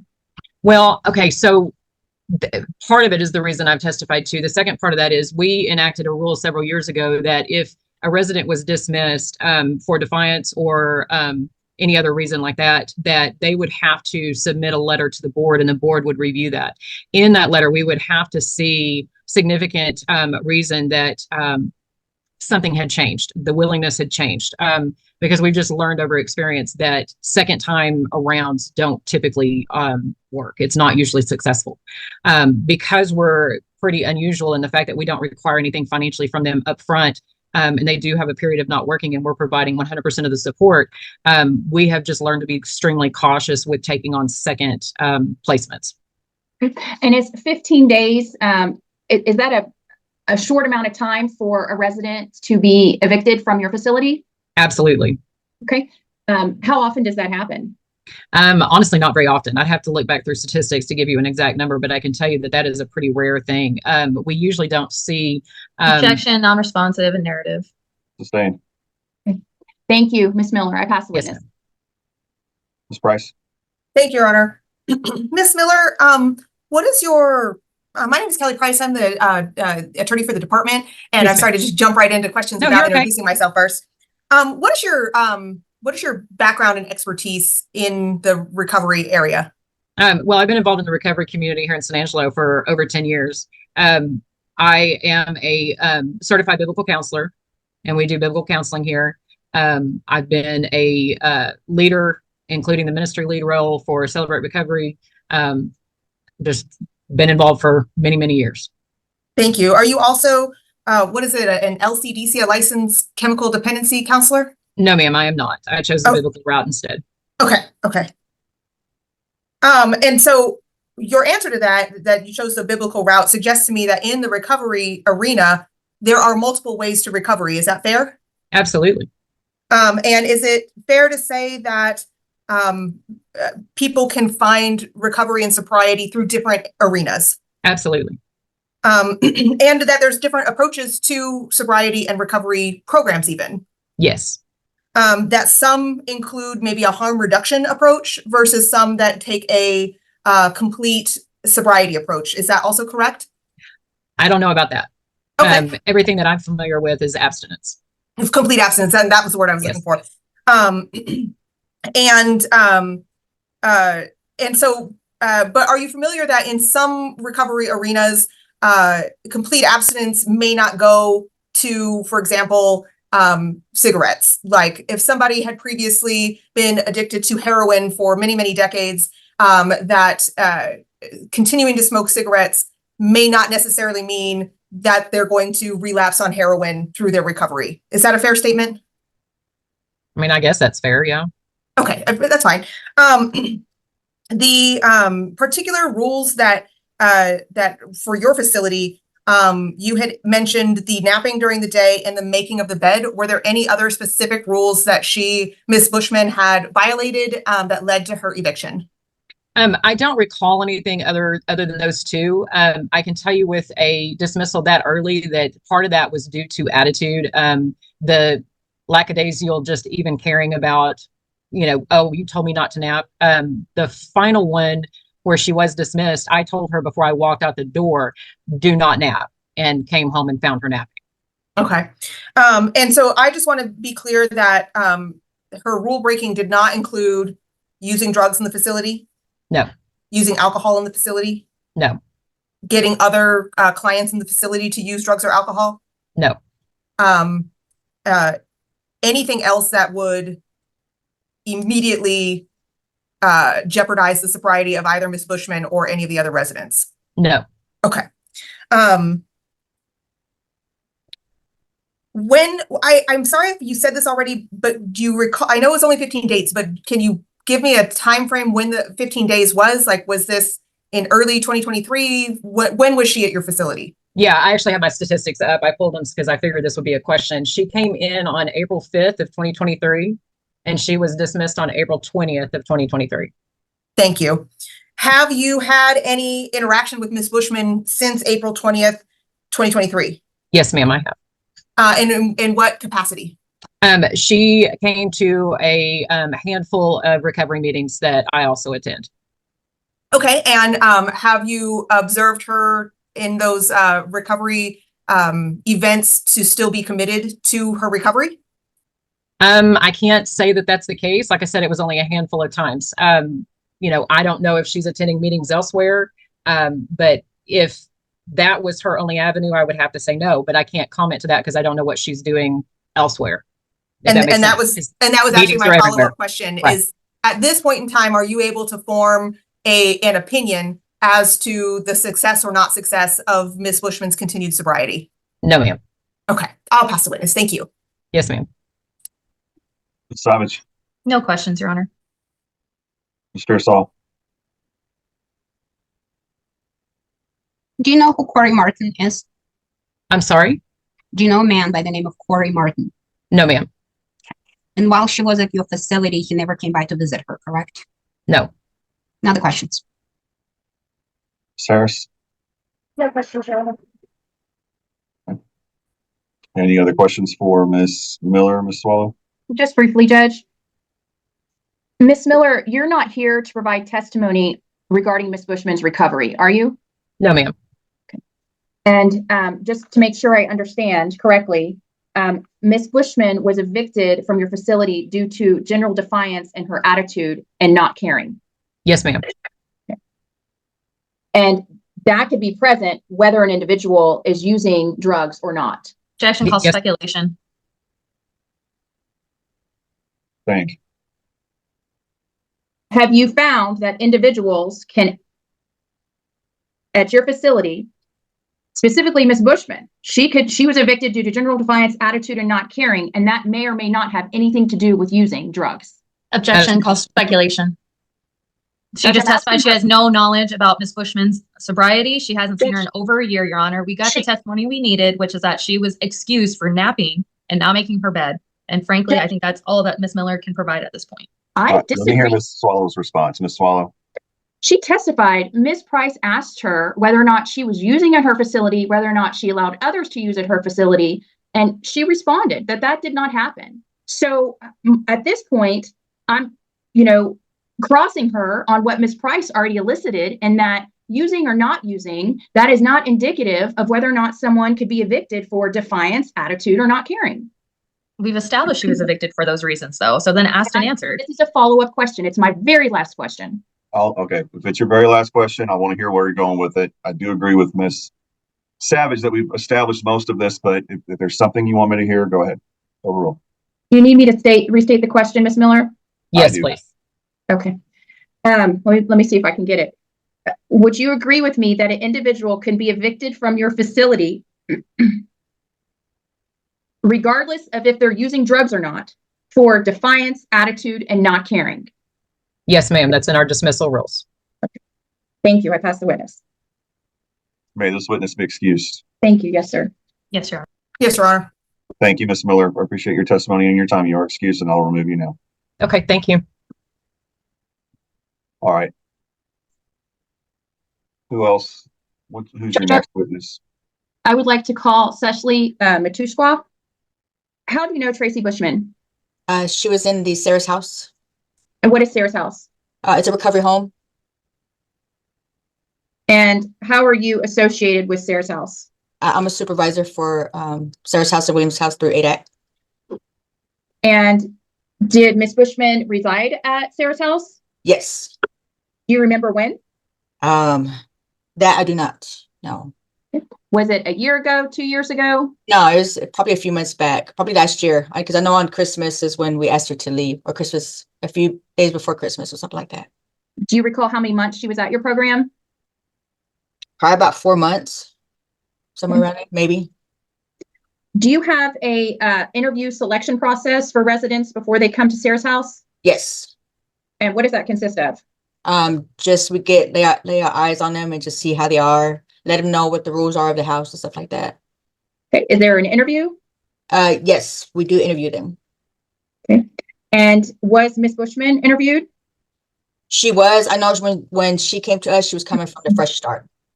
And I did talk to Cecily Miller about, a few things. She had talked to me about how things were at the house. So when Tracy came in, I told her that, how things are at the house. We have to be our chores, working, upkeep on the house. That's just part of the policy and rules of the house. Do you feel like, was your impression that Miss Bushman understood the expectations of her living at Sarah's house? Yes. Were her kids with her when she was at Sarah's house? No, she had gotten them probably about a month after that. Okay. So when she first came, they were not with her? I don't think so. You could answer yes or no? No. Okay. And then eventually during her time there, they were with her? Yes. Okay. You mentioned that she was evicted around Christmas. I'm going to pull up what is, Judge, can I have access to screen share? It's enabled. Okay, thank you. Down to the last page. I'm gonna ask you a few questions regarding this. Did Miss Bushman follow the rules at Sarah's house? No. Okay.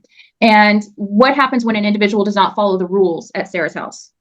What we do is we give them like a grace period. We talk to them, bring them into the office. We let them know what we see. We work on it. And there's a lot of times me and my house manager will do everything we can to just give them a lot of grace period. But there's times when somebody will break the rule, and we bring them in and give them a first write-up, because there's a few write-ups of the house. Okay. And so in the instance of Miss Bushman, what is it that we're looking at here? That is, I'm trying to see which one is it, because there's a few times she was vaping in the house. Okay. There's a date on this report. Do you see it where it says date? Yes. Okay. And what date was that? 5/22/23. Okay. And then there's also, do you see the line where it talks about the time in which there was an infraction? Yes. And who is this infraction regarding? Tracy. Okay. And can you read how the infraction occurred? After viewing the camera, we witnessed Tracy vaping in the house, vaping on the front porch. Oh yeah. Left dirty pants, left food, crumbs, and I can't see the other part because my okay. On the counter. Okay. And were you a part of this infraction? Yes. Did you talk to Ms. Bushman regarding this infraction? Yes. And at the very bottom, what does that say? Resident did not do her daily chore. Okay. And is that another issue that was occurring that led to this infraction? Yes. Do you recall this specific infraction? Yes, I remember this one. Yes. Okay. And do you recall Tracy's response? I mean, I do. Please don't guess. Oh, don't sorry. guess. Yes, I did. Okay. And what do you remember her response to be? That she will work on it. Okay. And then I'm going to scroll up here. Do you recognize this? Yes. Okay. What is this dated? 6/8. And what is it? It's a write-up for not doing her chores. Okay. And can you read how the infraction occurred? Did not do chores on these days. Documented she did chores from 6/2/23. She, after reviewing cameras, did not see chores done. Yes. Okay. Would you consider this to be dishonest? Yes. And were you a part of addressing this with Tracy? Yes. And what were the consequences? Loss of privilege. Like what type of privilege? Going out on visiting, going out on a pass or stuff like that. And do you recall Tracy's response to this infraction? Yes. What was it? She will work on it. You know, I mean, I know by the time we were giving this to her, she wasn't, you know, it wasn't really, she'll say it and she won't hear it. You know, be one going in the ear out the other. So. Okay. This is another rule infraction report. Is that correct? Yes. And what's the date? 8/7/23. And it looks like it was reported by you. Is that right? Yes. And what was the issue that occurred? Vaping in the house. Okay. Is that not allowed? No. Was Ms. Bushman aware of that? Yes. And what was the consequence of this? That was probably on the, well, this is loss of privilege. Because usually what we do is we just go by verbal $10 fine, loss of privilege. The next one is behavior contract. I know we were trying to do everything we can to not give her the behavior contract. So we're trying to give her a grace period. Okay. So it's fair to say that you're trying to work with her. Yes. And do you believe that, well, strike that. Was there only one occasion that you found her vaping in the house? No, there's a few times. Do you believe that there were times that you don't even know about? Yes. What is this here, Ms. Matushwa? That was when she was at the outpatient. That's the main building on Houston Hart. She was having words with the counselor. Okay. And what type of words, if you know? I I know, I mean, I don't really know, I wasn't there. I do know we had got an email saying that this needed to be addressed. She needed to be on a behavior contract. But I do know that she was Yeah, disrespectful. I'm going to object to hearsay. Judge, this is already in evidence. It is. This is part of the exhibits that were admitted last time. So is your hearsay objection to her testimony, or is your hearsay objection to the document? To her testimony. All right. Your Honor, I'm sorry, I'll wait for your ruling. No, I was just going to say, what in specific did you hear that you feel is an admissible hearsay?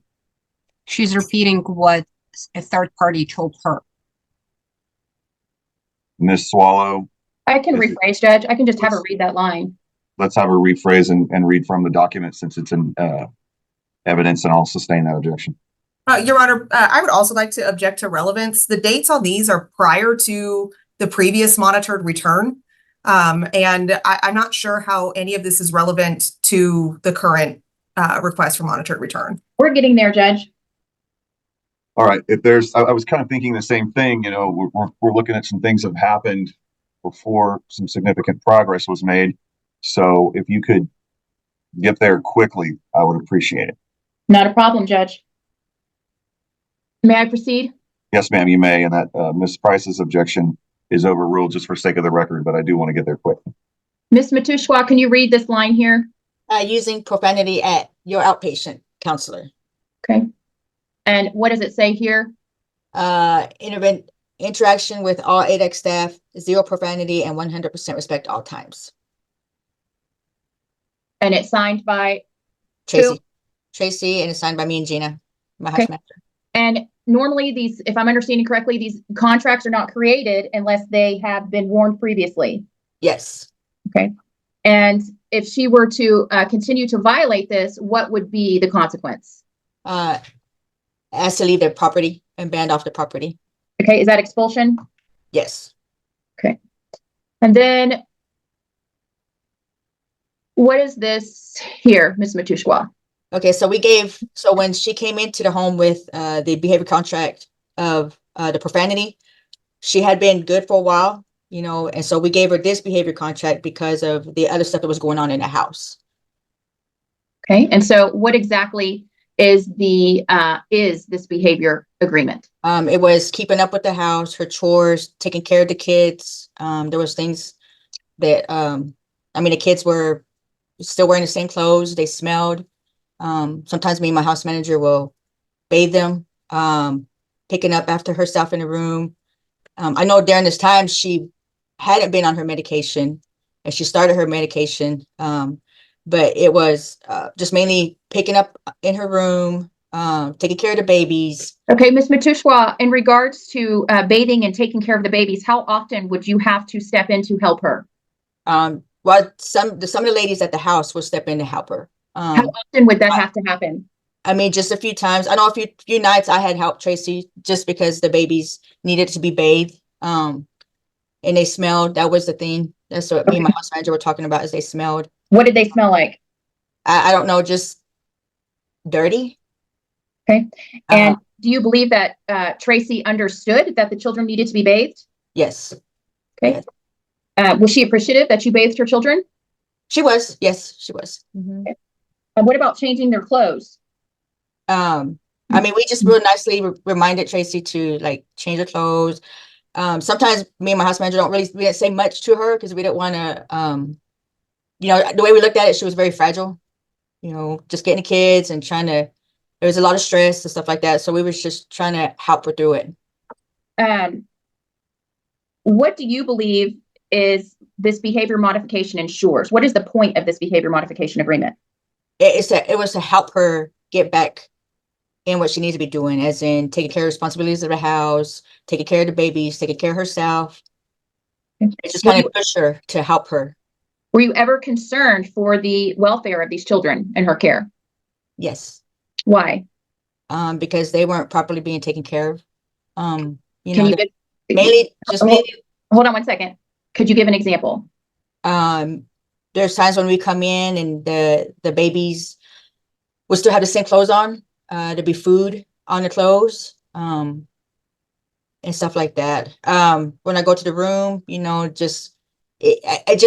mainly the cleanliness of the babies. Okay. Did you believe the children to be in any danger? No, just the caretake of them. You Okay. know, 'cause she, go ahead. If you and your staff was not there to bathe the children and change the children, would you have a concern? Yes. Yes, I would. Yes, I would. What ultimately happened to Tracy stay at Sarah's house? I caught her vaping in a room after we knew that she wasn't supposed to be vaping around the kids. And the door was wide open. And one of the babies were in the room. And I already knew what the agreement was for the courts. So I came in and talked to my house manager, and we brought her in and told her she needed to call her caseworker and let her know, and that we were gonna have to ask her to leave. We did give her 2 weeks there to find a place. And then that last day she wouldn't leave, so we had to it was either she had to leave or we had to call the police. Okay. And do you know why she wouldn't leave? Because she had nowhere to go. But Okay. we had given her solutions and stuff like that to go, like find places like Mementos or stuff like that. You tried to help her. Yes. Did you ever contact CPS prior to the eviction, letting them know that you were concerned regarding the children in her care? Yes, I did. And what was the response from CPS? She was just going to look into it. I didn't really get much out of the caseworker. It was just, I did tell her that, you know, maybe she needed more like counseling on parenting but I was just telling her everything that was going on. And she said she'll address it to whoever else. Thank you. Ms. Matushwa, at what point did it become evident to you that Tracy might possibly be evicted from Sarah's house? After she signed the behavior contract, we could see that it wasn't going to be working out. Okay, so that was at the end of November. Yes. Okay, and then she was ultimately evicted a few days before Christmas, correct? So about a month. Yes. Okay. So in your opinion, did she have time to figure out her circumstances? She did. Okay, thank you. I pass the witness.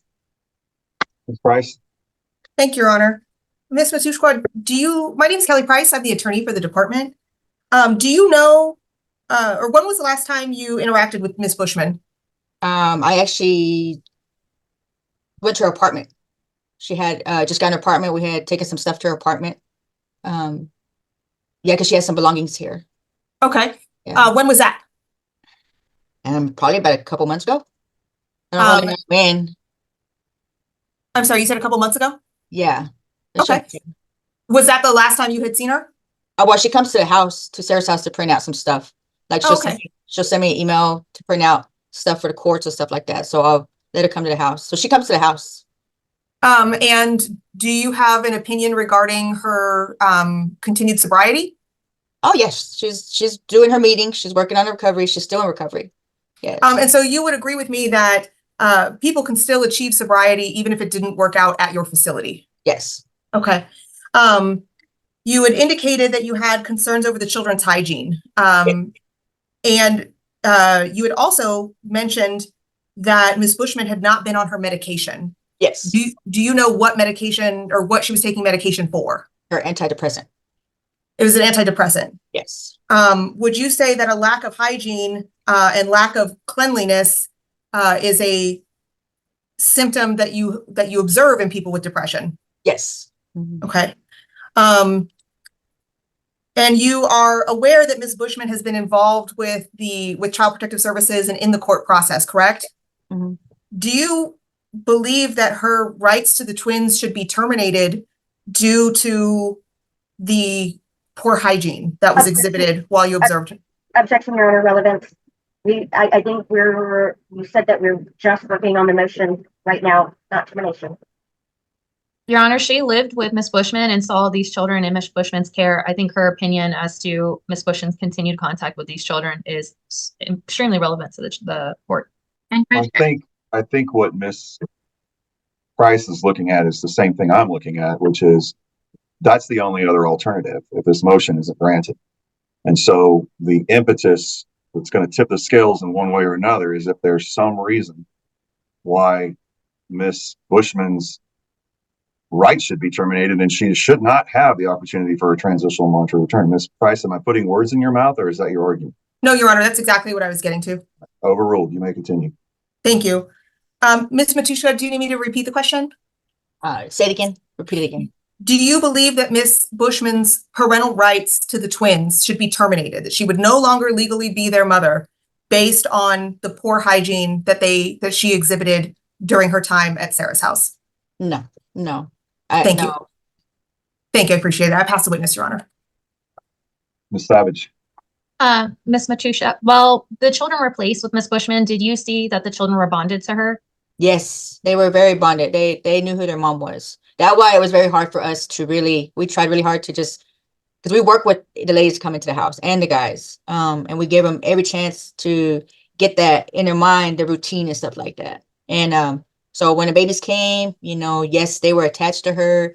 It was very hard for her at the beginning. The whole house took to help her to work, because it was a lot. 2 babies, trying to walk them, trying to carry them, take them here, take them there. So yeah, she was stressed out, but the babies were so attached to her. They just, and we seen it. We could see it when we love them. So. And did you see Ms. Bushman really trying to be a parent for her twins? She was, yes, she was trying. I mean, we brought her in a lot of times to just let her know and remind her that, it takes time, because these are twins. These are 2 babies, they can't really do much. She's the one having to be the voice to them. But at the beginning, it was very stressful for her. Okay. And did you see that when the twins needed medical attention, she was taking them to doctors and trying to meet their needs? Yes, she did. Yes. Yes, she made sure they were, the health was taken care of, even with the milk, even with the, her food, the kids' food. I mean, everything we couldn't do any lactose. I mean, everything had to be lactose free, so it was, yeah, she was real good on that. Thank you, Ms. Matusha. I'll pass the witness, Your Honor. Spearsall. Good afternoon. Do you know who Corey Martin is? I think the dad. Okay. Have you ever met him? No. Okay. When mom was living in your residence, did he ever come by and visit? No. No other questions. Ms. Harris. For the kids in daycare while Ms. Bushman was living with y'all?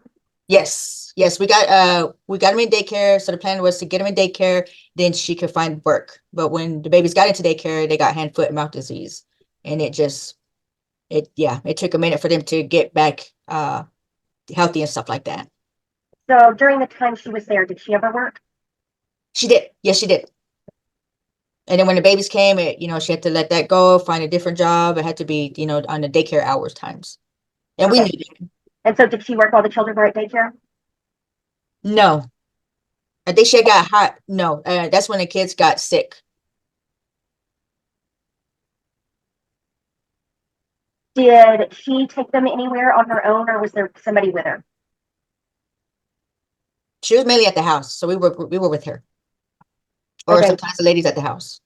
When the kids had to go to the doctor, did she take them, or did somebody else help? Oh, we would take her, but she would personally take them in. Sometimes we would help her because it's just 2 kids and a bunch of diaper bags and stuff like that.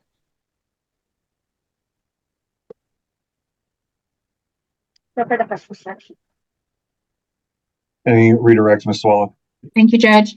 Ms. Matushka, you are not here to determine whether or not Ms. Bushman's parental rights are to be terminated, are you? No. And you do not know all the facts of why these children are in care, do you? No. Thank you. I pass the witness.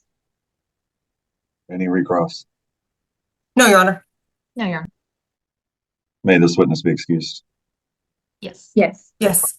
Thank you, Ms. Matushka. You are excused. I appreciate your time and your testimony. Thank you.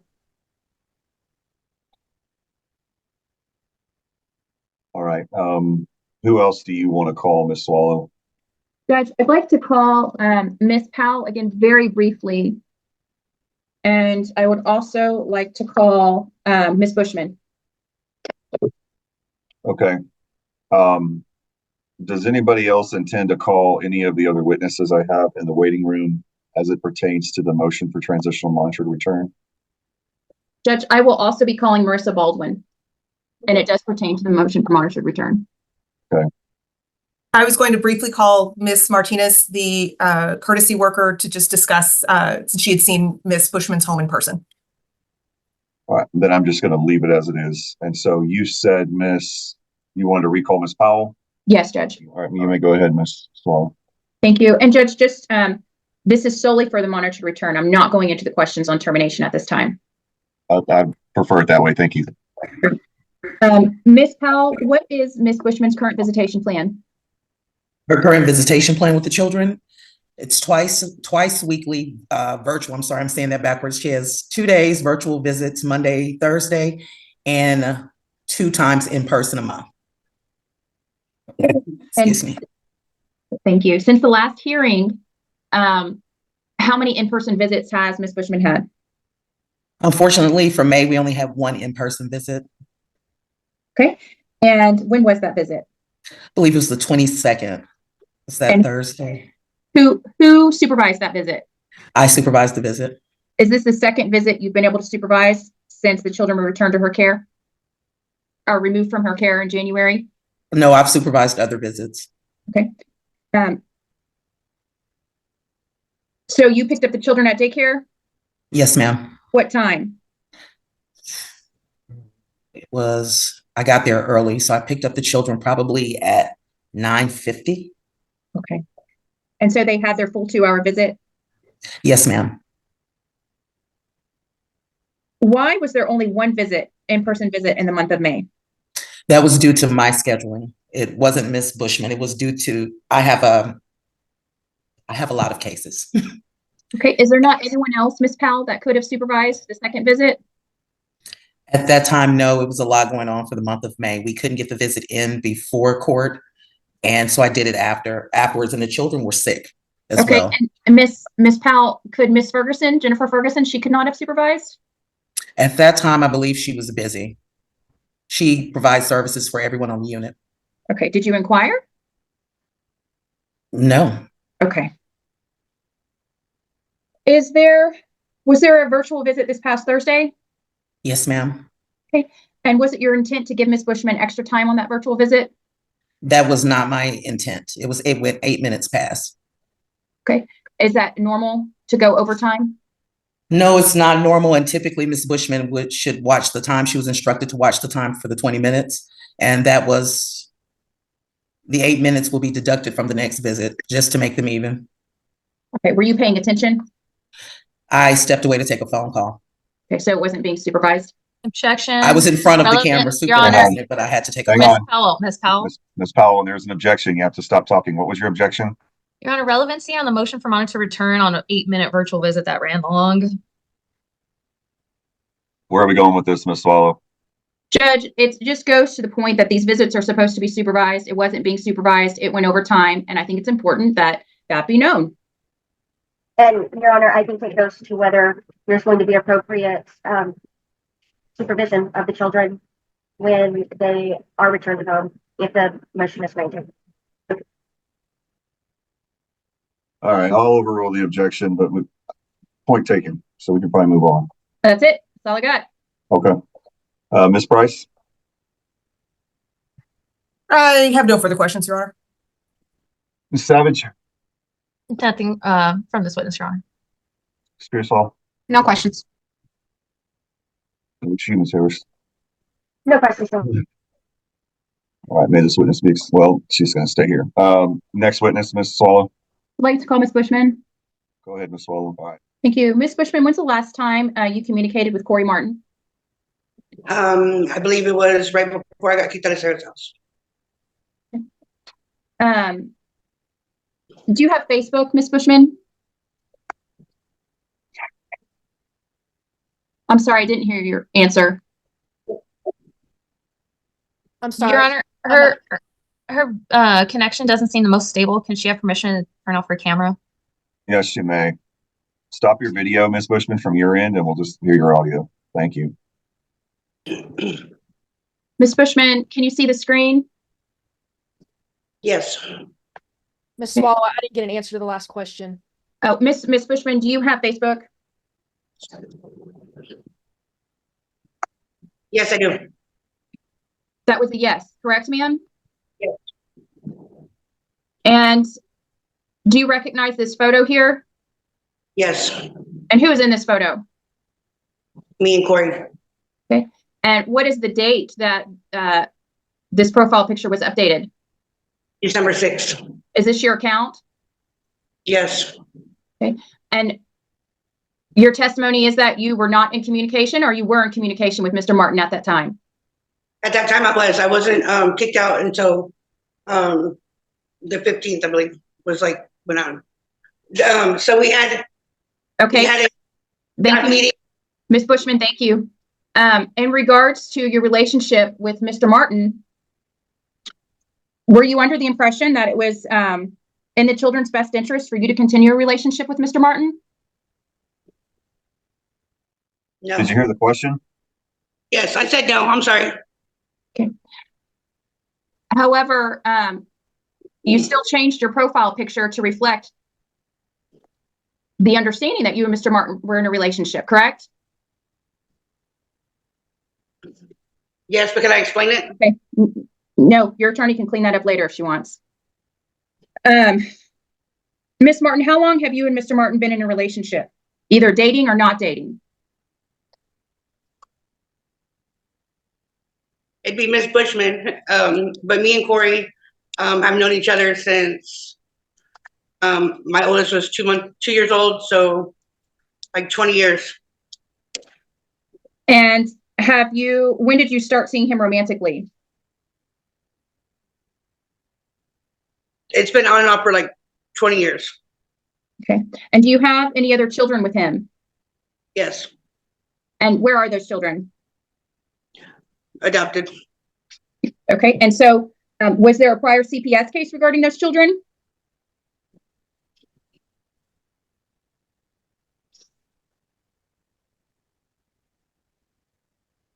Ms. Bushman, did you answer the question? I said yes. All right. When Ms. Swallow or any of the other attorneys ask you a question, wait about a second or two before you answer. Okay. Because we're missing your answers because I think you're answering so fast. All right, go ahead, Ms. Swallow. Thank you. Ms. Bushman, did you and Mr. Martin ever use methamphetamines together? Yes. When was the last time you used methamphetamines together? 2/7/23.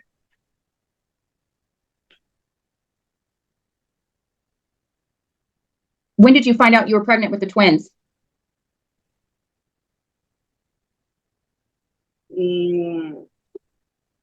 April of 22, I guess. May 22.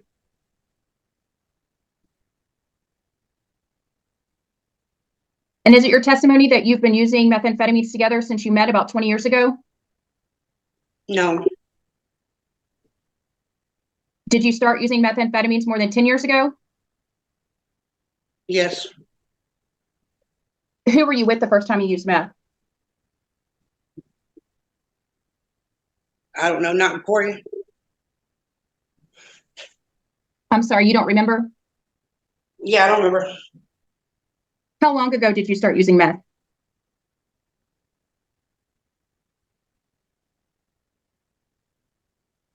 $12 years ago, I don't know.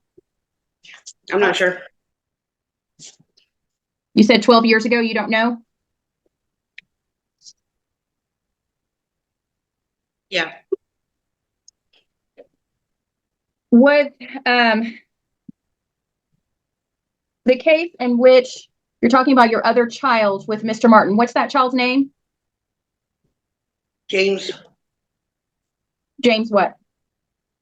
Alan Martin. It was, they changed the name. I'm sorry, ma'am. I'm asking you another question now. Was there another child of yours involved in that case? Yes. What was his name? John. What's his full name? Okay. And when did CPS first become involved with you regarding John? What do you mean? What year, if you recall, did CPS first become involved with you regarding John? With that case that when they were removed? No, ma'am. Prior to that, the very first time you remember that CPS became involved regarding your son, John? I don't remember.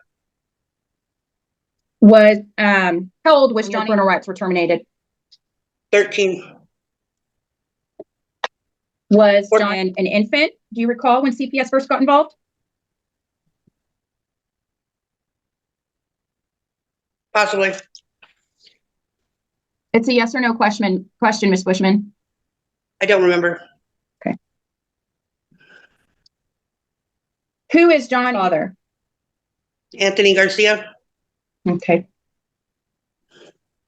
What year did you say were your parental rights terminated as to Johnny and the other child?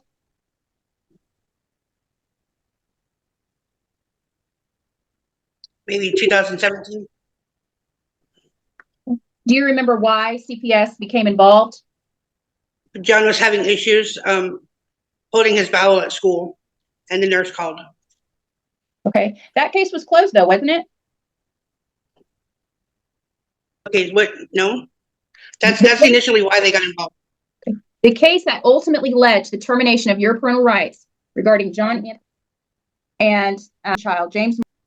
Do you recall why CPS became involved? Because John was having issues holding his bowel at school. The nurse called, and then they came and got involved. Okay. Has CPS ever been involved regarding any of your children for the use of methamphetamines? Before that, no. Okay. Before what? Before the school, because before the school called on. Okay. So Ms. Non-responsive, Ms. Bushman, just listen very carefully to my question. Has CPS ever been involved with you and any of your children, besides the twins for which we're here today, with concerns regarding the use of methamphetamines? Yes. Was that the case involving John and James? Yes. Do you have any other children?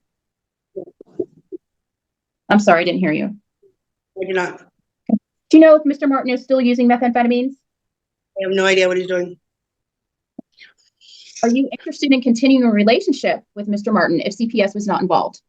No. What if you lived closer to him? No. Okay. Let me see, Ms. Bushman, do you believe that the children have any medical issues? Yes. Okay, please identify your understanding of their medical issues. They have lung disease, chronic lung disease. They've got some gastro problems.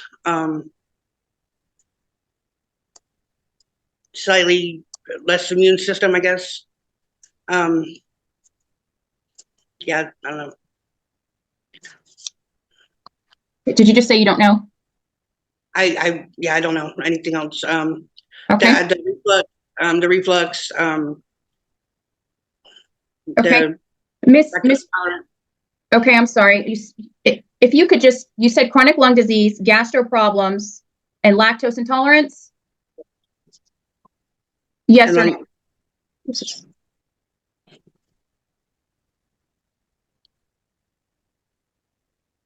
Ms. Bushman, can you repeat your answer, please? I'm sorry, I said yes. Okay. Do you feel like you've left anything off that list, Ms. Bushman? I might have. Do you understand the importance of knowing what's going on with your children medically? Of course, yes. Okay. Why is it that you do not know what is going on with your children medically? Because they haven't been with me. Okay. Does that relieve you of all responsibility to know what's going on with them medically, Ms. Bushman? No. Can you please name the children's current doctors? I can't name the doctors. I don't. Okay. So if you can't name their names, Ms. Bushman, can you at least name the types of doctors that the children see? Pulmonologist, the speech therapist, I guess a gastroenterologist, primary care worker. I don't know who else. Do you believe you've named all the types of doctors that they see? I don't know. It's a yes or no question.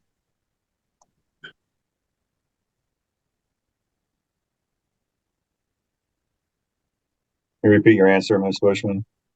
Yes. How many doctor's appointments for Jasmine have you attended since January 2024? None. I've asked. Okay, it's Ms. Bushman, you've answered the question. You said none. How many doctor's appointments for Jameson have you attended since January 2024? None. Okay. What about therapies? Are you aware of any therapies that children are receiving, if any? Speech therapy, Do you know why they're in speech therapy? swallowing issues.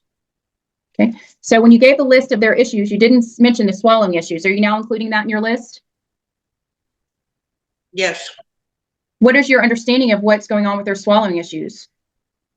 that they are aspirating, I guess, What do you mean, you guess?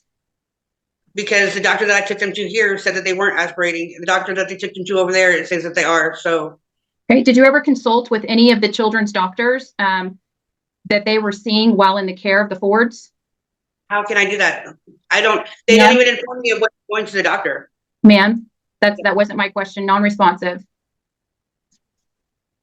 Have you ever consulted with any of the children's specialists that they see while in the care of the Fords? No. Okay. You've never consulted with the children's pulmonologist?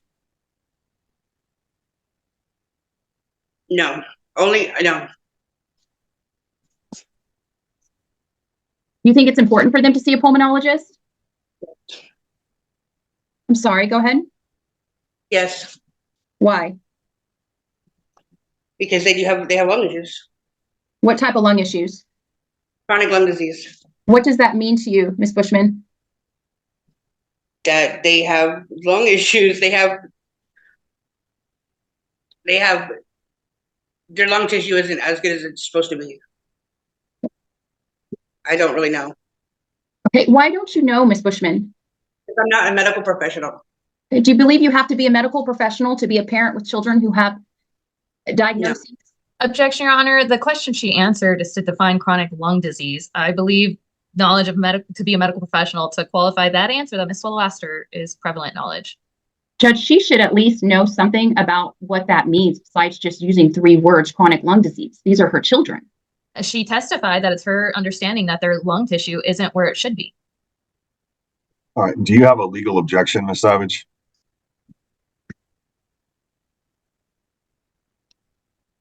And I think it's misstating the facts in the testimony, Your Honor, for her to then go in and ask her that if it's not important to know that information. Judge, I think it's very relevant. It goes to best interest and it goes to the children's care and safety and her ability to meet their needs now and in the future if this court decides to return these children to her. Well, let's rephrase. I want to know what she knows too, but let's rephrase it with facts and evidence. Sustained. Ms. Bushman, what is your understanding? I'm not asking you for a medical opinion. Let's make that clear.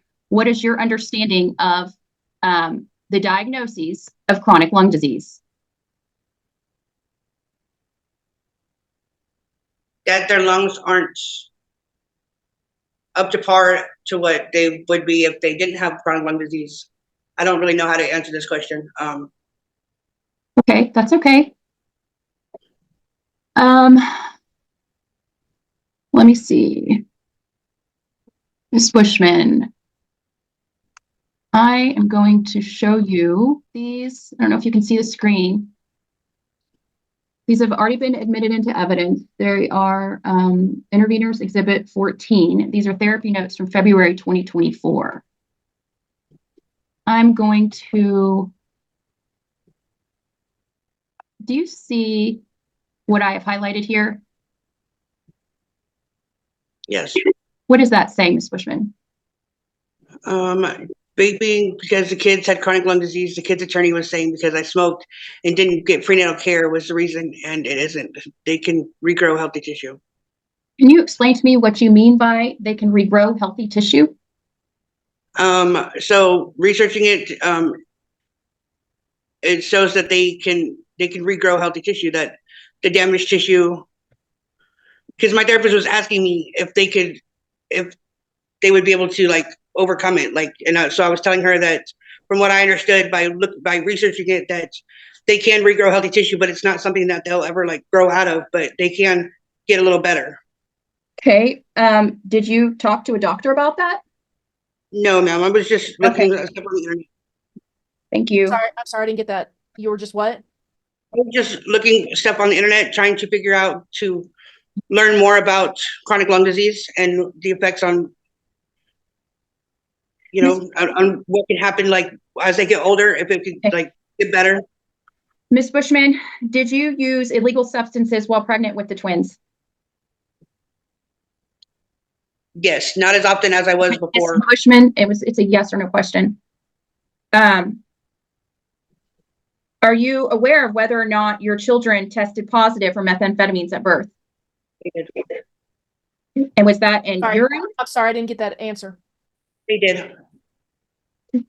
And Ms. Bushman, are you aware of whether or not you tested positive for methamphetamines at birth when you birthed? Okay. And Sorry, I'm sorry, I didn't get that answer. Yes, I did.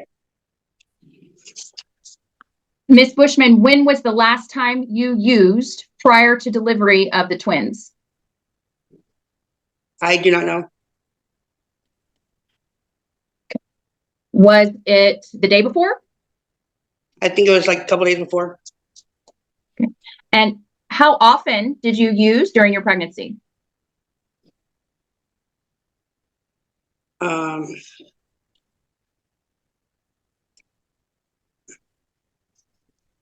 I used a couple of times during my pregnancy, not a whole lot. I can't really like say how often because it wasn't like it was, but there were certain situations where things would come up and I would use, but I was for the most part trying to stay clean during my pregnancy. Okay. But you were unable to, correct? Yes. And did you ever use with Mr. Martin while you were pregnant?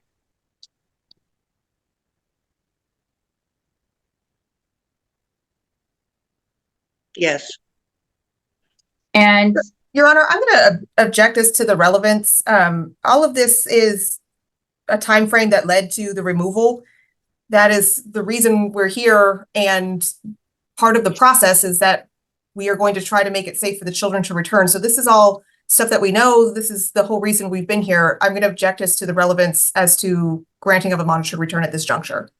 Judge, and if I can respond. Briefly. It goes to best interest and it goes to the reliability and credibility of this witness. I'm trying to get to the truth regarding these children. And if we are contemplating putting these children back into her care, this is absolutely relevant. All right, I'll let you continue a little further. Just get right to the meat of it.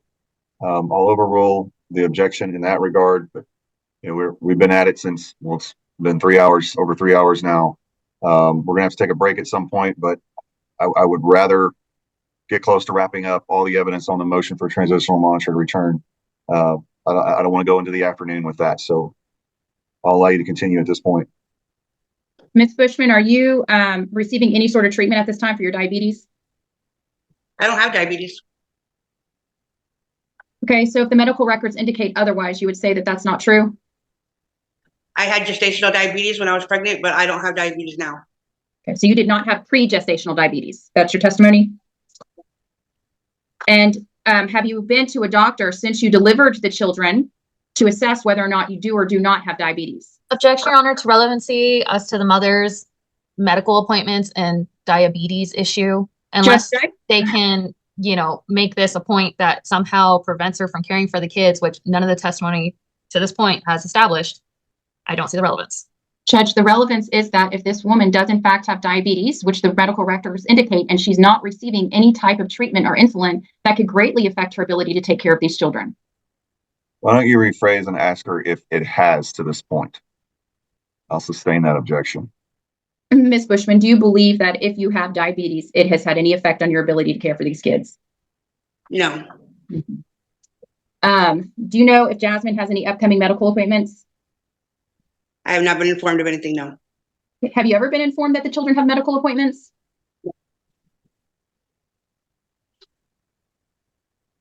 I didn't hear you. Could you repeat your answer, please? I'm sorry, I said no. I'm sorry, you're saying you've never been informed that the children have had medical appointments? The only ones that I've been informed about was a pulmonologist appointment that I did go to on the phone. Like Emily called me on the phone and let me participate in the pulmonologist, that one. And then a couple weeks ago, they had their 18th month. I heard about it the day before, and then I was told that I would be told about how it went after the visit, but they have not given me any opportunity to be a part of any of their doctor's appointments, no. So Ms. Bushman, your testimony is that you've been prevented from going to the children's doctor's appointments? I have not been informed of doctor's appointments. How often do you inquire, Ms. Bushman, of whether or not the children have doctor's appointments? How often do I inquire? Yes. I mean, I've asked several times if the kids had any doctor's appointments available, coming up. Miss Bushman, Yes. in a week's time period, how many times do you inquire if the children have doctor's appointments? In a week, I guess I don't.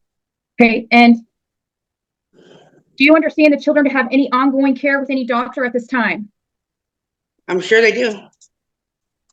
Okay. Why would you be sure that they do?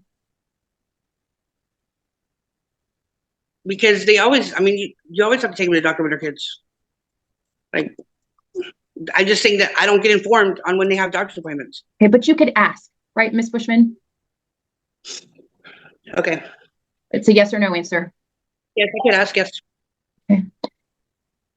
If this court grants the department's request to return these children to you, are you going to be continuing their care with their specialists that they currently see?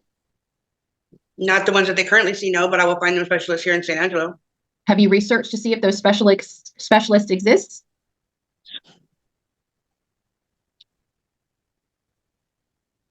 Ms. Bushman, please repeat your answer.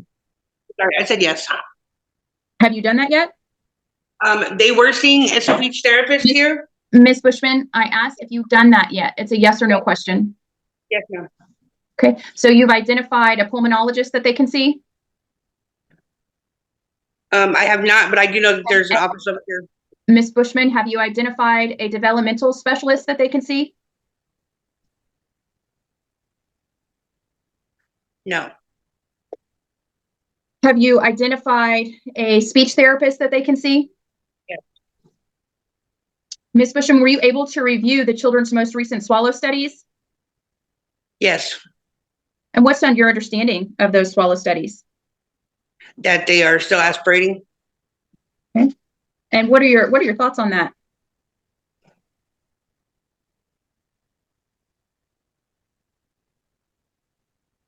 Ms. Bushman, we couldn't hear you. I mean, I think that they needed to be seen by the speech therapist over here and reevaluated maybe. I think that there's two different doctors that have two different opinions on what's going on with them. Okay, the doctor that you took Jameson to for the swallow study, how long in time did that swallow study last? I'm not sure, like 30 minutes maybe. It wasn't like as long as their study was, obviously. Okay, so Ms. Bushman, you agree that it wasn't very thorough. Right. But you still chose to take him off the thickener, is that right? The doctor said to take him off the thickener. Which doctor? The doctor here. What's the title of that doctor? Primary care provider, I guess. Okay. But you did not consult a specialist, did you? Objection asked and answered like 7 different times. Okay.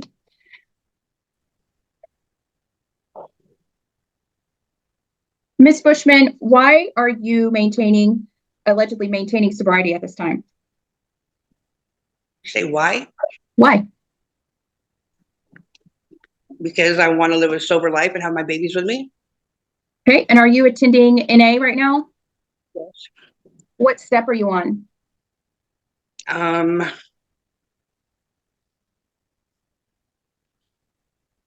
Like 9. What is step 9? I don't really know exactly, like. Okay, thank you. Judge, I just need to look through my notes real quick. I know that the court is trying to be patient with me. That's fine. Ms. Bushman, are you employed? Yes, ma'am. Where are you employed? At Merida Cafe and Slotsky's. Do you intend to put the children in full-time daycare when they return to you? Yes. And do you believe they need full-time daycare if you're not working full-time? I'm going to try to be working full-time at Slotsky's.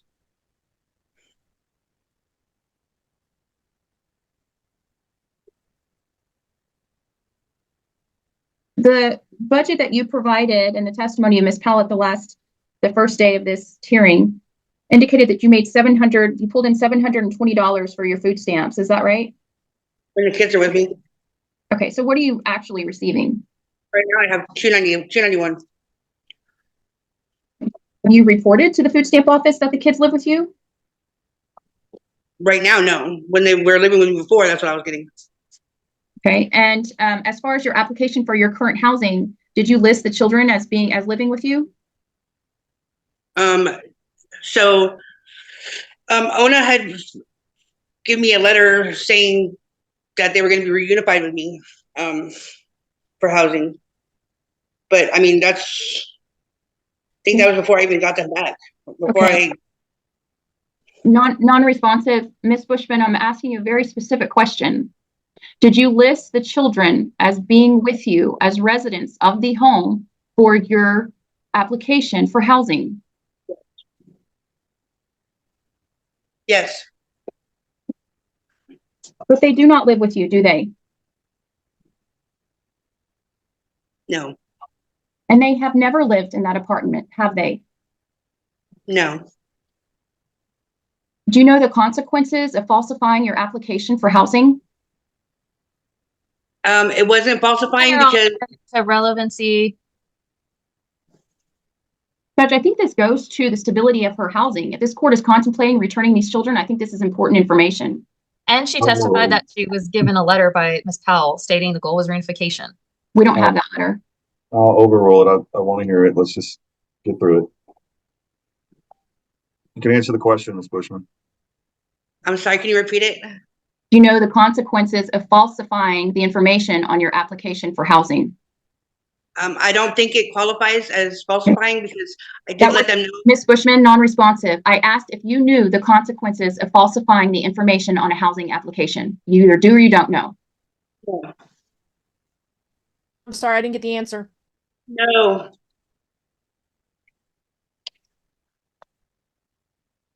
No. Since the children were removed, the initial removal, have you ever transported the children on your own? No. Have you ever cared for the children on your own? Yes. And let me qualify that. This is not while living with someone else. This is not while living in a sober home. This is, have you ever cared for these children solely, just you and the two children, with no one else living in the home or there to help you? No.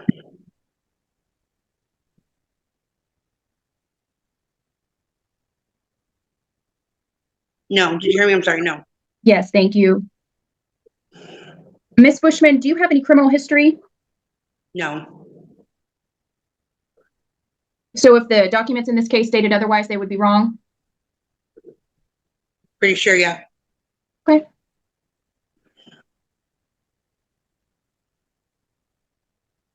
Have you ever allowed Mr. Martin to see the children? No. Even virtually? No. Do you know if Mr. Martin has ever seen these children? Before they were taken, we had. After the children were removed, do you know if he's ever seen these children? Don't think so.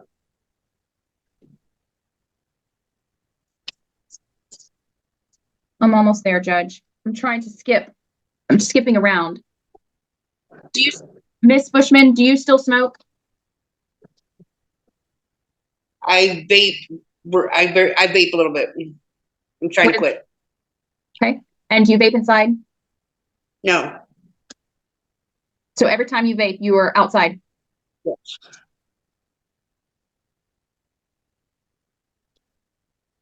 Do you believe that vaping has an effect on your twins? Yes. Do you believe that smoking during your pregnancy had an effect on your twins? Possibly, yes. Sorry, you said possibly?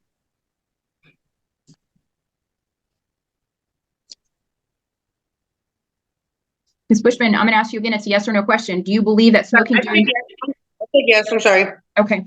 Do you believe that using methamphetamines during your pregnancy had an effect on your twins? Yes. Do you know what kind of effects it had on your twins? No. What is your understanding of why your children are currently in care? From drug use. You think that's the only reason why? Yes. Thank you. I pass the witness. Ms. Price, how long are you gonna need? Not long. Long enough Right. for everybody to take a little break and get something to eat real quick? Yeah, we can do that, Your Honor. All right. It's 12:49. Let's come back in 30 minutes. So I'll see you at 1:20. And Judge, are we letting the witnesses know that about the break?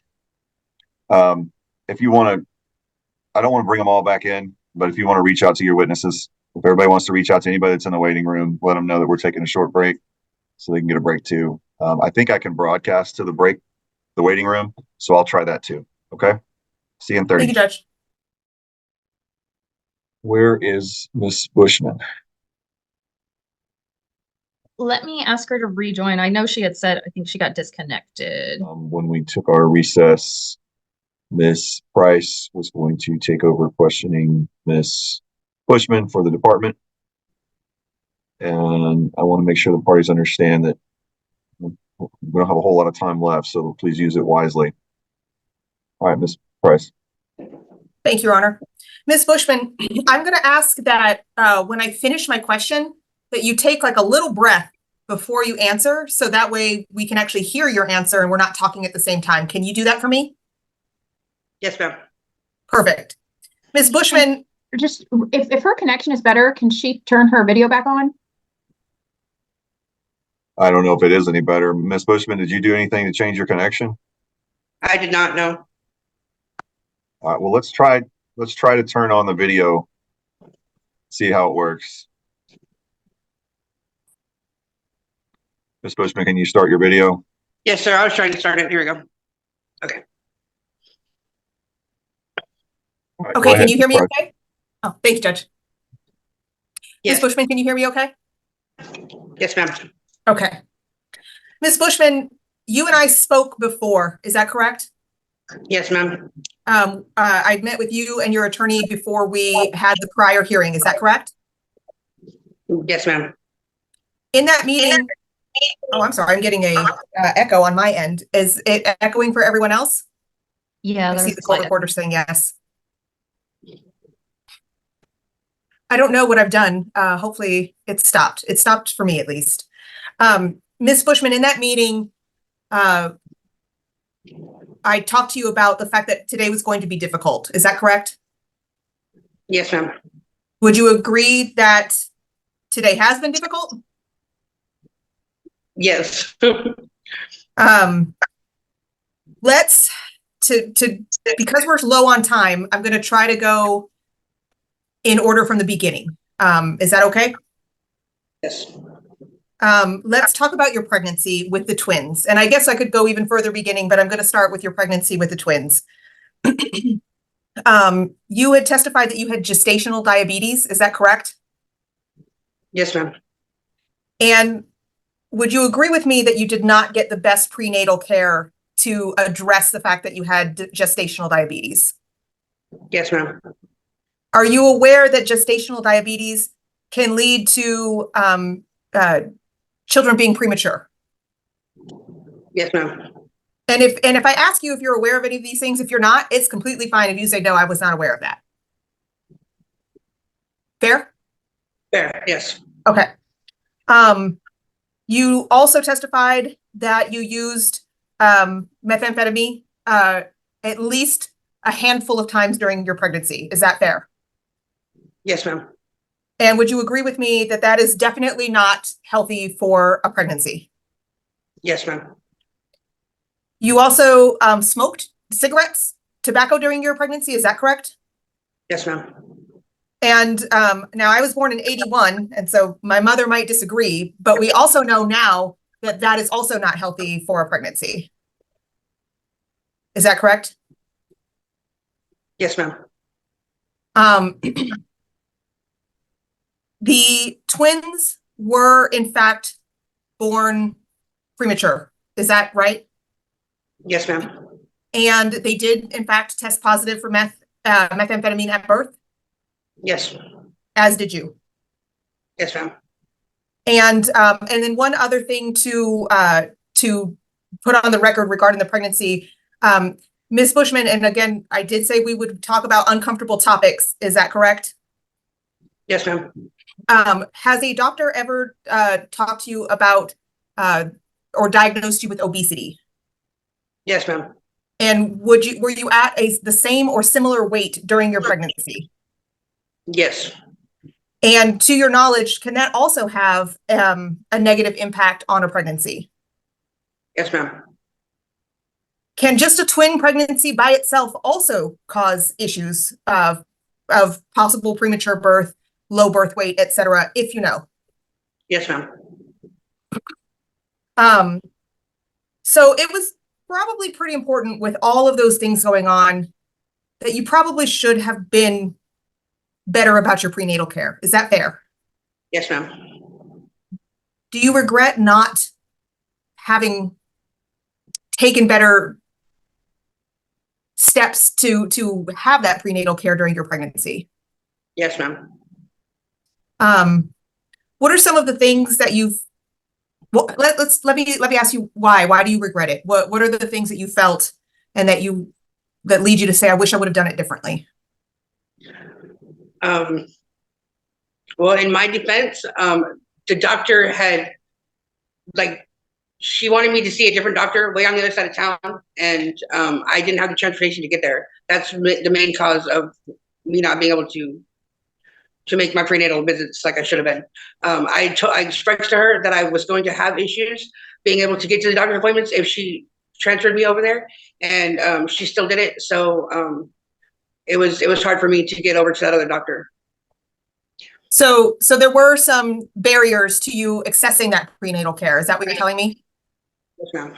She also had me go to a diabetic doctor on the other side of town. So it would have been 2 times a week that I needed to go onto the other side of town to be able to make those appointments. And I told her that that it would be difficult for me to make those appointments. And so. And when you say the other side of town, where were you living at the time?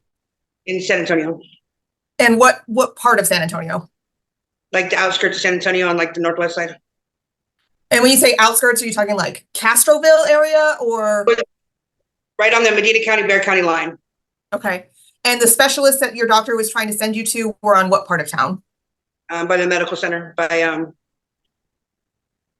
like Babcock and medical. Okay.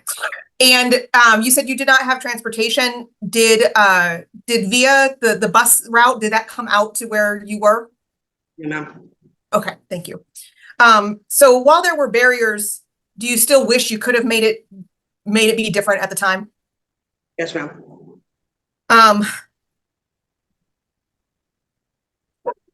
After the children were born, CPS got involved pretty immediately after their birth. Is that correct? Yes, ma'am. But they did not remove the children immediately. They sent you to family-based safety services? Yes, ma'am. And during that time, you used, again, on January 4th of 2023. Is that correct? Yes, ma'am. And that date, does that sound like an approximate date of when you remember using? Yeah, I don't know. I'm not sure. But you do recall using methamphetamine during your open family-based case? No. Okay. And at that point is when CPS removed the twins? Yes, ma'am. There's been a lot of testimony regarding your, I guess, your attitude towards the system, towards the process. How do you feel about this process? I feel like I've been doing my best to prove that I deserve to have my kids in my life, and I believe it's been a long. Like I believe that I should have had them back sooner. Okay. Do you ever feel, or have you ever felt like the process was too hard or unfair? Yes. Have you ever felt or ever expressed to any of the people involved in this process that you didn't trust them or that you felt like they were against you? Yes. Did you feel like that in your previous Child Protective Services cases? Yes. Now, despite that, would you agree with me that your attitude towards the process looks different now than it did earlier? Actually, I'm going to object Yes. to reading every question. Ms. Price is basically testifying for the witness. Your Honor, it's cross. I It mean, is cross, but you're somewhat aligned. I'll allow some latitude. Just try to be careful with it, Ms. Price. Thank Overall. you. Yes, Your Honor. You heard testimony from Ms. Powell that at the last time you asked for a monitored return, Belong was not in agreement. Do you recall her testimony, or do you recall that happening in the hearing? Yes, ma'am. Did that change anything for you? Yes. It looked like it was a maybe, the way you said this. Can you kind of say why it's a yes like that? I mean, it opened my eyes that maybe I need to be doing more. And what have you, do you believe that you've done more since then? Yes. And in what things do you feel that you've done that is more? Made more meetings, tried to be more attentive at the in-person visits, tried to have less of an attitude. I mean, I don't know. Okay. Speaking of the meetings, while Ms. Swallow was asking you questions about attending NA, you had explained that you believed yourself to be on the 9th step, but you couldn't really say what the 9th step was. Can you talk to me just more generally about what are those steps? What was she talking about? So the steps are believing that you're powerless. I mean, it's a whole 12 steps. It's because I work the steps, but like you work through them and then you work through them again, like, and you dig deeper, like each time you go through them. So I've worked them already all the way through, and then I'm reworking them again. So, but it's hard. It's kind of hard to explain. That's fine. When you say that you have to dig deeper when you work through them again, can you tell the court one of the most important things that you've learned through the process of working your steps? That I had a lot of trauma and grief behind, like, as a reason that I was using. Like, I would justify my using by things that happened to me in the past, or from grief from losing my parents, or just things like that. Yeah, you're gonna have to like unbury the traumas and feel the feelings, and then let them go. Thank you. you. To get past. This is not the first time you've had CPS involvement due to your drug use. Have you attempted to become sober before in the past? Yes. What, if anything, do you think is different this time around? I moved to San Angelo. I got away from everybody that was using. I've completely changed my life around since then. Let's talk about your move to San Angelo. And let's actually, before I get into that, you said leaving everybody that you had been around. Does that include Mr. Martin? Yes.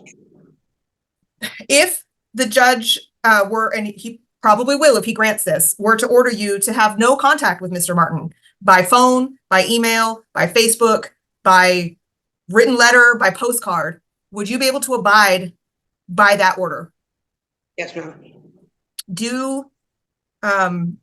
Even if that means you can't send him pictures of the babies or updates about the babies, are you able to do that? Yes, ma'am. Do you think that that would be in the children's best interest? Yes, ma'am. And why is that? Because he's not doing what he needs to do. Okay. In San Angelo, have you built yourself a support network? Yes, ma'am. Who does that include? Lots of friends, the whole NA community, my recovery coaches, everybody I've met since I've been here, really. And have you identified a daycare for the children to attend? Yeah, I think that they'll still be able to go to Kids R Us that they were at last time. And when is the last time you spoke to Kids R Us? It's been probably 2-3 weeks, really. Okay, so since the last hearing, you called to see if there would be spots available? No. Okay.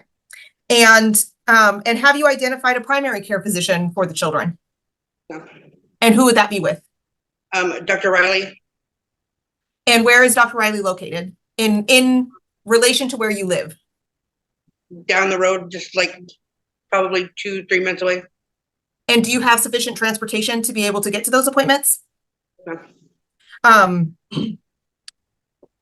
There was a lot of questioning about what your understanding of the children's medical needs are.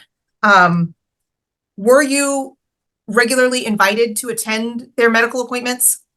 No, ma'am. Looking back, do you think that you could have asked more frequently or asked the court to order Belong to include you in those appointments? Yes, ma'am. What is your plan as far as the children's medical care is concerned? What is your plan to make sure their medical needs are attended to? Take them to their primary care provider and then get referrals to go to whatever doctor she suggests for the pulmonologist and they were seeing a speech therapist here before they were removed. So back to them and whatever else they need, doctor-wise. Now, as you had said earlier, you are not a medical professional. Do you rely on what the primary care physician tells you and who they may refer you to in order to make sure you're doing what you need to do for their medical? Yes, ma'am. Ms. Powell had mentioned that you have a plan to go back to school. Yes, ma'am. Where in the process are you? So today is supposed to be the first day of class. I'm supposed to start tonight. I got to go and sign on and do roll call. And but yeah, I've already done all the class first stuff. I've already signed all in. And tonight's the first class. And what is what will you be studying? Medical administrative assistant. And that would allow for is that like medical coding or like to do like records? And setting up appointments and I'm sorry, I missed the first part of your answer. Can you start over? It's like setting up appointments and what did I say? I believe you mentioned the insurance. Yeah, it's like insurance. Yeah, setting up the insurance or getting the insurance records and what do you expect a job in that field would pay, if you know? Oh, I don't know. Do you believe it would be more than you make currently at your 2 jobs? Yes. Okay. There was a question about your application to get into housing and whether or not you had put that the children were living with you. Did you have assistance from Ms. Powell in completing your housing application? She wrote me a recommendation letter or something like that about reunification, that it would help with the reunification of the children. And at any point, did you make it seem like the children currently live with you in the housing? No, ma'am. Okay.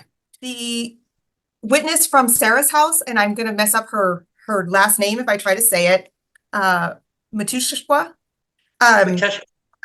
She had indicated concerns about the baby's hygiene while you were there. Do you recall that testimony? Yes, ma'am. And she had also indicated that you had not been on your medication for depression at the time. Do you recall that testimony? Yeah. Was her memory of that time accurate? I had quit taking my medication before the kids got there, thinking that that I didn't feel depressed, so I was fine. And come to find out, my counselor told me, like, no, you're not feeling depressed because your medication's working. So when I stopped taking the medication, I started to get overwhelmed and a little out of it, Are you currently taking your medication? Yes, ma'am. Can you provide, is it your intention to continue taking the medication? Yes, ma'am. How long have you been in your current apartment? Since the end of January. And have you had any issues with the upkeep of the apartment since that time? No, ma'am. Are you in agreement with Belong's recommendation of transitioning the children back to your care? Yes. And are you asking the court to consider that today? Yes. I'll pass a witness, Your Honor. Ms. Savage. Yes, Ms. Bushman, going back to when you were having contact with Mr. Martin, that was around November 2023. Do you recall if that was when the DNA test results had come back? Yes, ma'am, was. What were your intentions by getting into contact with Mr. Martin? Trying to persuade him to go to rehab. Okay. And to your knowledge, he hasn't done that, correct? Correct. Okay.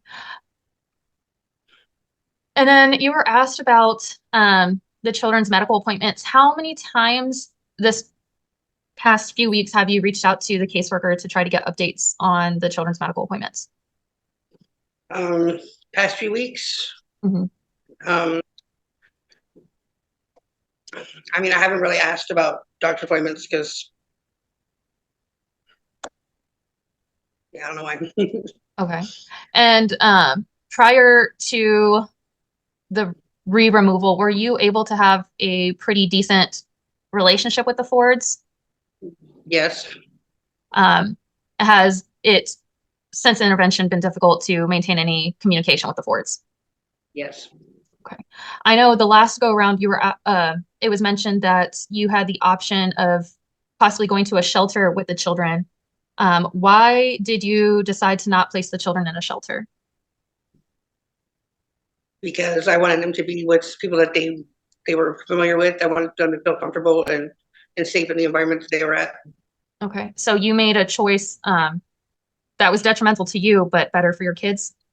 Yes, ma'am. Okay. Do you believe now you are in a position to provide for your children? Yes, ma'am. And going back to that question of, you know, what changes you've made since April, when did you get your transportation set up? Shortly after I moved here, probably February, maybe March. And when did you get your driver's license reinstated? Probably the end of March. So if the court were to grant this monitored return, you would have the ability to take the children to any medical appointments? Yes, ma'am.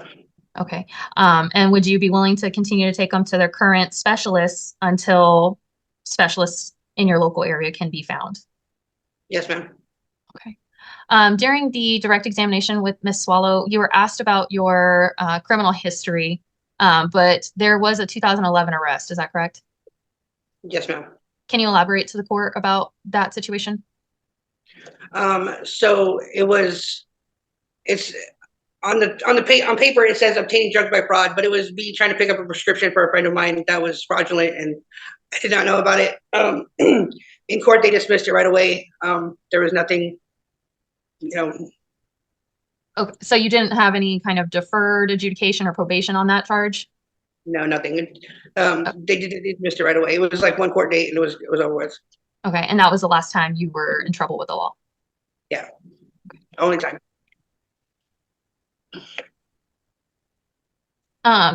What has changed? So you've struggled with your drug addiction for several years and you've done treatment before, but what about this time is different than the first time or the previous times? Cumulative, Judge. I'll ask a different question, Your Honor. I was just thinking about that. Well, if you're gonna ask a different question, then that's fine. Ms. Bushman, do you believe that you are in a better situation now to maintain your sobriety than you were previously? Yes, definitely. And are you going to continue to participate in sober supports going forward? Yes, ma'am. And you understand if the court does grant the monitor return or the transitional monitor return, you would have increased visits from the caseworker and other people from CPS and Belong. Is that correct? Or do you understand that? Yes. And do you have any opposition, or would you be willing to allow any people from this case into your home at any time, both announced and unannounced? Yes. I'll pass the witness, Your Honor. Mr. Saul. You're asking that the children be placed with you today, Yes. and you're asking that Mr. Martin retain his parental rights. Is that correct? Yes. Because you feel since he is the father, it is his obligation to financially support the children. Yes. And you're not asking for you two to be in a relationship or you two to have any contact until and unless he does the services he's been ordered to do. Yes, ma'am. And you're going to ensure that these children are safe and sound from any and all danger, including any danger Mr. Martin may expose them to. Yes, ma'am. Now, Where was your OBGYN located at? My OBGYN, not too far from where I lived. How did you get to those appointments?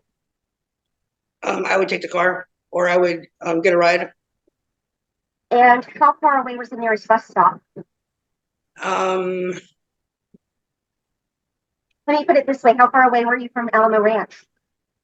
Alamo Ranch, probably like a 7-minute drive, 8-minute drive. And are you aware that Medicaid also provides transportation for medical appointments? Yes, ma'am. So what's the reason you didn't take advantage of any of that for the doctor's appointments across town? I don't know.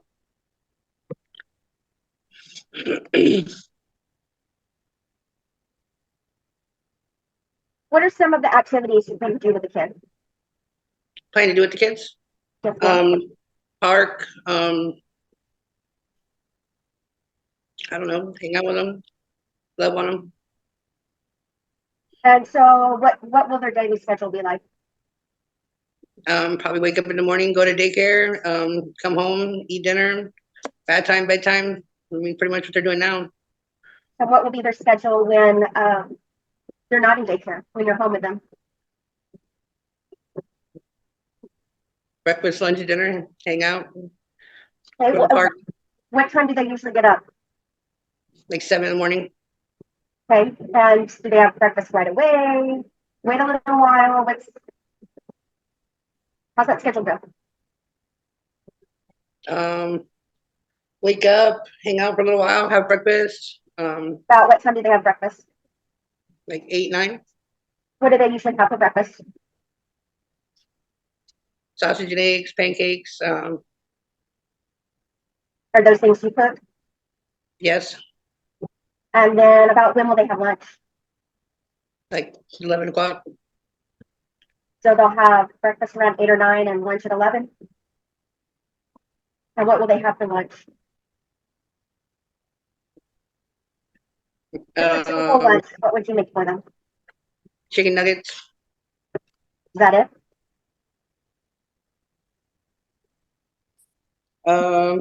Fruit, juice. Okay, and what will you do with them between breakfast and lunch? What will you guys do?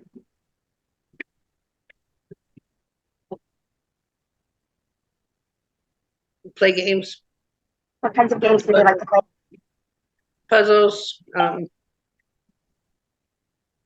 counting games. I don't know. Teaching their colors. And then when will they have dinner? Around 4 or 5. And what do you give them for dinner? I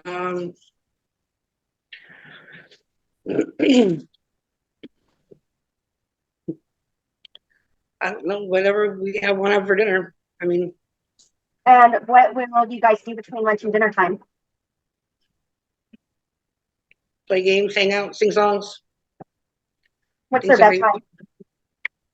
7. I'm sorry. Oh, when's their bedtime? Yes.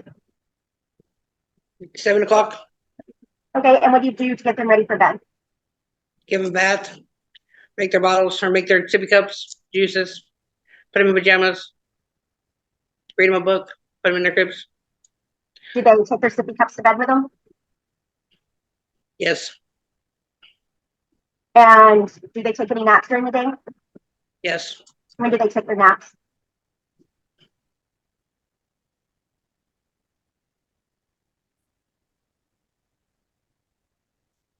Like 10 o'clock. Okay. And how long did their naps last? Like an hour.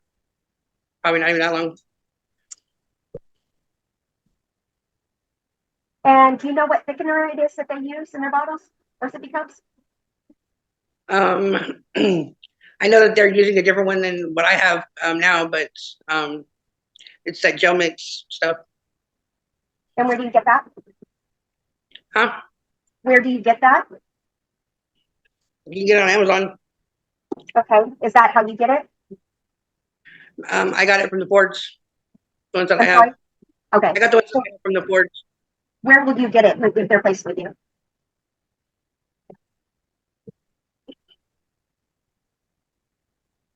Will you get it from the store or on Amazon? Where will you get it? I guess on Amazon. Okay. And does Medicaid or WIC or food stamps anything pay for that? Do you know? I don't know, but I'll find out. How much does it cost? I don't know. I think like $30 a jar. And do you have that worked into your budget? No. What resources have you used to learn about twins?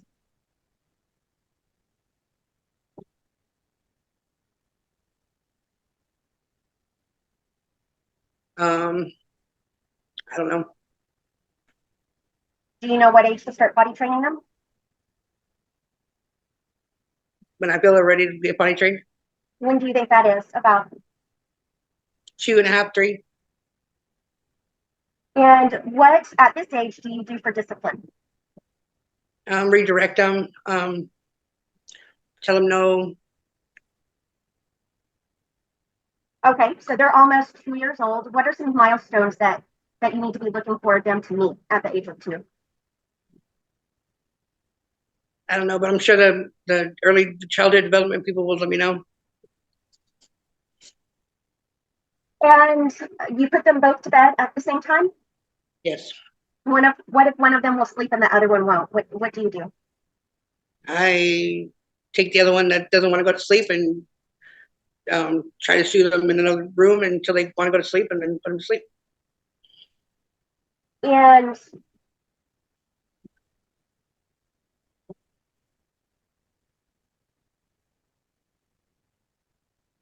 you heard some testimony that at all the visits you would ask for some assistance from the people around you. Why didn't you try to show that you could do all of it on your own? I don't recall ever really asking for assistance for anything on visits. Can you describe a visit where you did everything on your own? No, I can't, because they always want to go with me when I take them to change their diapers in the bathroom, or like, I mean, that's the only time that, I would have to have assistance. So let's look at that a little bit. You said when you go to the restroom to change their diapers, but we heard testimony that you didn't have the stroller with you. So when you went to the bathroom with the 2 kids, what was your plan to change diapers?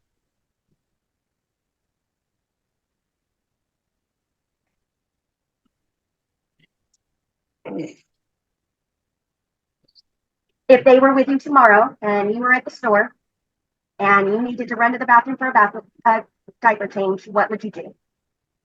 I have a stroller with me. And is anybody living with you now? No.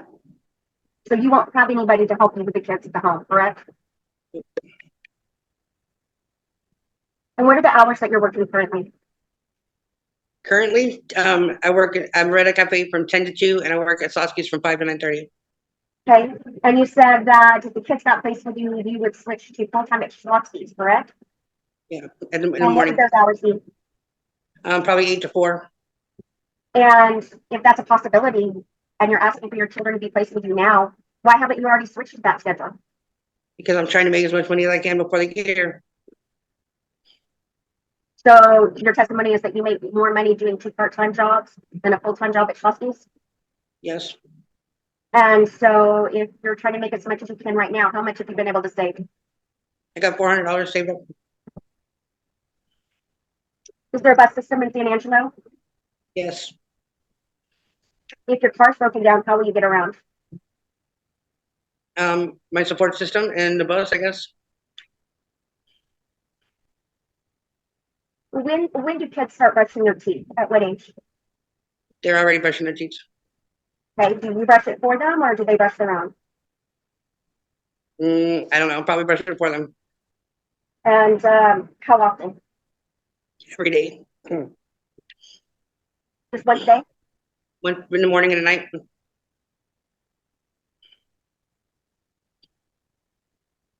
And you said you're enrolled in classes. Congratulations. When are those classes? Tonight. I have to sign in 3 times a week and just complete the course, the week course, because they'll set you up with a week's worth of work and you just have to complete it. And when are you planning to do that? I'm sorry? When are you planning to do that? In the evenings, the mornings, when? Evenings. I'm sorry? Evenings. The evenings? Okay. What are you going to do with the kids while you're in class? They can play while I'm watching. I mean, it's all on my phone.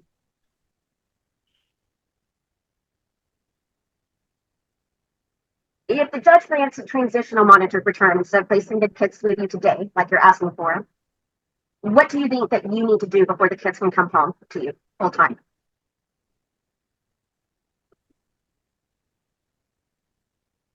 I don't know. I don't think that there's anything else that I need to do that I haven't done already. You think you're ready to take care of them? You know everything you need to know? You don't need to improve on anything? If you can travel out to see their doctors in San Antonio until they have new doctors, why haven't you done that already? Because I haven't been informed of when their doctor's appointments are. So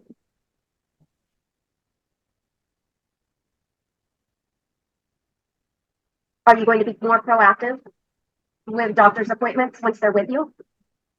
Yes. And you've explained that you were following the advice of a doctor there regarding the thickener and their issues. And you understand now that there's other doctors that have different opinions. Do you plan to just accept Dr. Riley's opinion, or do you think maybe it's important to talk to both doctors? Talk to both doctors. Have you done that so far? No.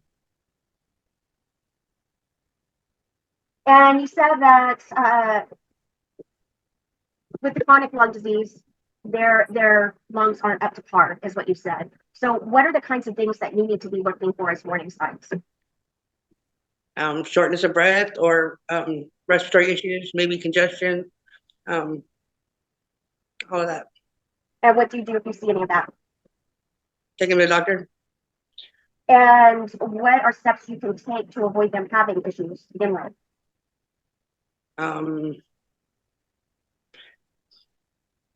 Keep them away from anything that could inflame their lungs or make them have congestion issues. Like what are those?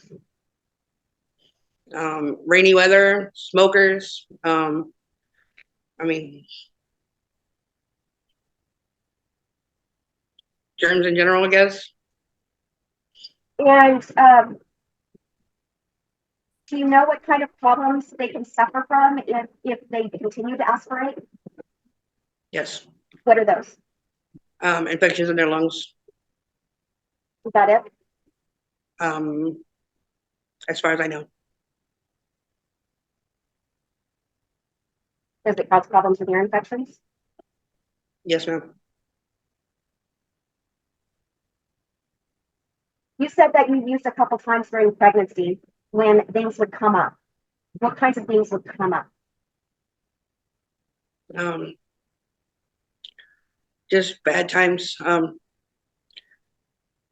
friend of mine committed suicide. Just, hard things to deal with. Stressful things? Stressful, hard things, yeah. Right. Do you think that you're ever going to be stressed when the kids are with you? Yes. And so what are you going to do to avoid relapsing? Go to a meeting. Do you take the kids with you to the meeting? Yes. Kids are welcome at the meetings? Yes. Do you feel like you're able to get a lot out of it if the kids are there with you? Yes.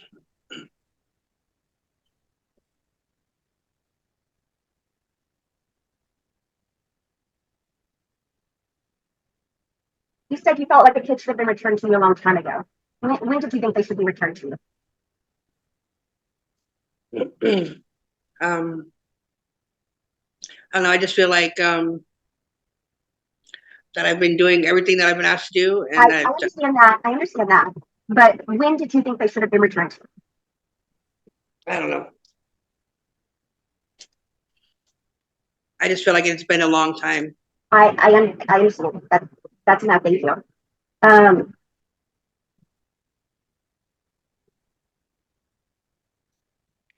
do you plan to give the kids individual attention?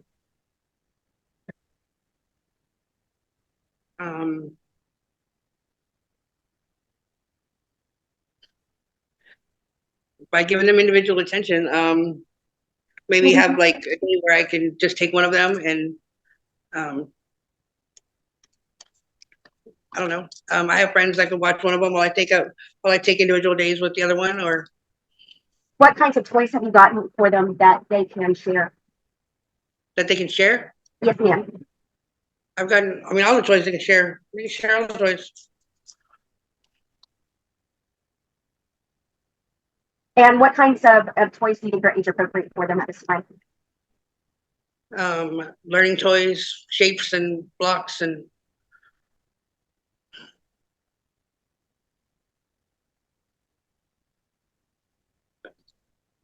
who decided where the visits would be? Say it again? Who decided where the visits would be? I mean, usually I do, but I mean, it's usually in Junction because that's the halfway point. Did you do some research to find out what places there might be best suited for a visit with the kids? Yes. Which ones were the best? McDonald's. I mean, just the ones that were right there because, I mean, there was not a whole lot of options in Junction.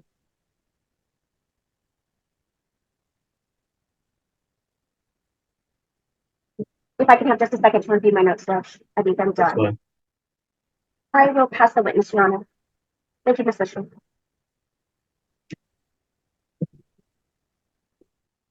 Any redirect?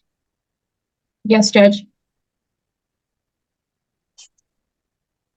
And Judge, I think you know, I know I've heard throughout that we don't have much time. We don't have much time, and I want to confirm that how much time we actually have left. Well, when we had originally come to trial, we had come back and the estimate was another 4 hours. Well, we well exceeded that.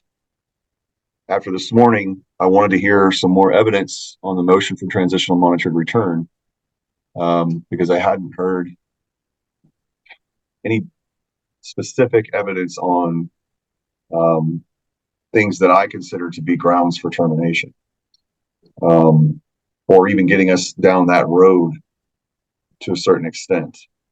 But I want to be fair and make sure that in this transitional monitored return motion, I'm giving you the opportunity to present every bit of evidence that you think is crucial. I had hoped to be done by now.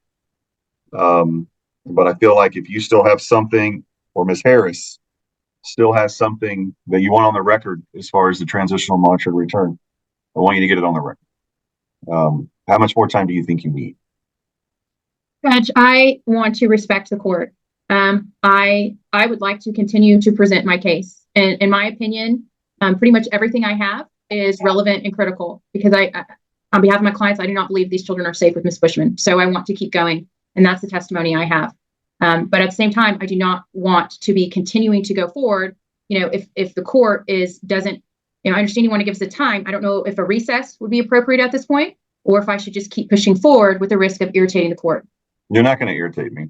This is what I do. You don't need to worry about that. Okay. Let's take a short break and let me talk to the attorneys in a breakout room. All right, if we get everybody back in the courtroom, please. I've just had a conference with the attorneys and there's been a lot of evidence entered into this case. My concern was essentially going through an entire termination trial just to get the evidence I needed to make a decision on a transitional monitored return. As of 2:49 this afternoon, after what we heard today and what I heard back on May 9th, I feel like we're still moving down the road, and there's still a lot of information that I need to hear and that needs to be exchanged, and we're not going to get it done today. But at the same time, alternative dispute resolution can be very effective in stalemates like this, where we have, I'll just leave it at that. So I'm going to recess the trial, and I'm going to order the parties to mediation, and we're going to come back. I'm appointing Sonia Sims as mediator, and we're going to come back July 11th at 9 a.m. And I'm going to tell everybody in this courtroom what I told the attorneys. We're coming back on July 11th at 9 a.m. to either enter an agreement or conclude, and I use that word specifically, our trial that day. Those are the only two things that are going to happen that day. So July 11th at 9 a.m. Witness here. I'm ordering you to come back on July 11th at 9 a.m. If you've been subpoenaed, I'm holding your subpoena over. So whatever your subpoena said for today is held over to July 11th, 2024 at 9 a.m. The rule is still invoked. So please don't be discussing this case if you're a witness with other witnesses or parties to the suit by any means. Ms. Price, is there anything I failed to address? Not that I can think of, Your Honor, but I'm going to ask the same question as last time. I need to debrief with Ms. Powell and Ms. Knopp together. I'll instruct Ms. Powell not to discuss her testimony, but to be able to continue to discuss the case and supervisor-caseworker relationship. That'll be fine. The only other thing I want to say, because there might be some people in the courtroom who really don't understand what I'm doing, I want to make the right decision for these children. And I'm going to do whatever it takes to make sure that I do that. And I'm going to use whatever tools are available to me to make sure that I do that. There's a lot going on in this case. And I told the attorneys that it would be premature for me to make a final decision today, going either direction. And so I'm not going to do that. All right. I'll see you back July 11th, 2024 at 9 a.m. after you mediate. Thank you all for your time and your service. If nothing further, all parties are excused.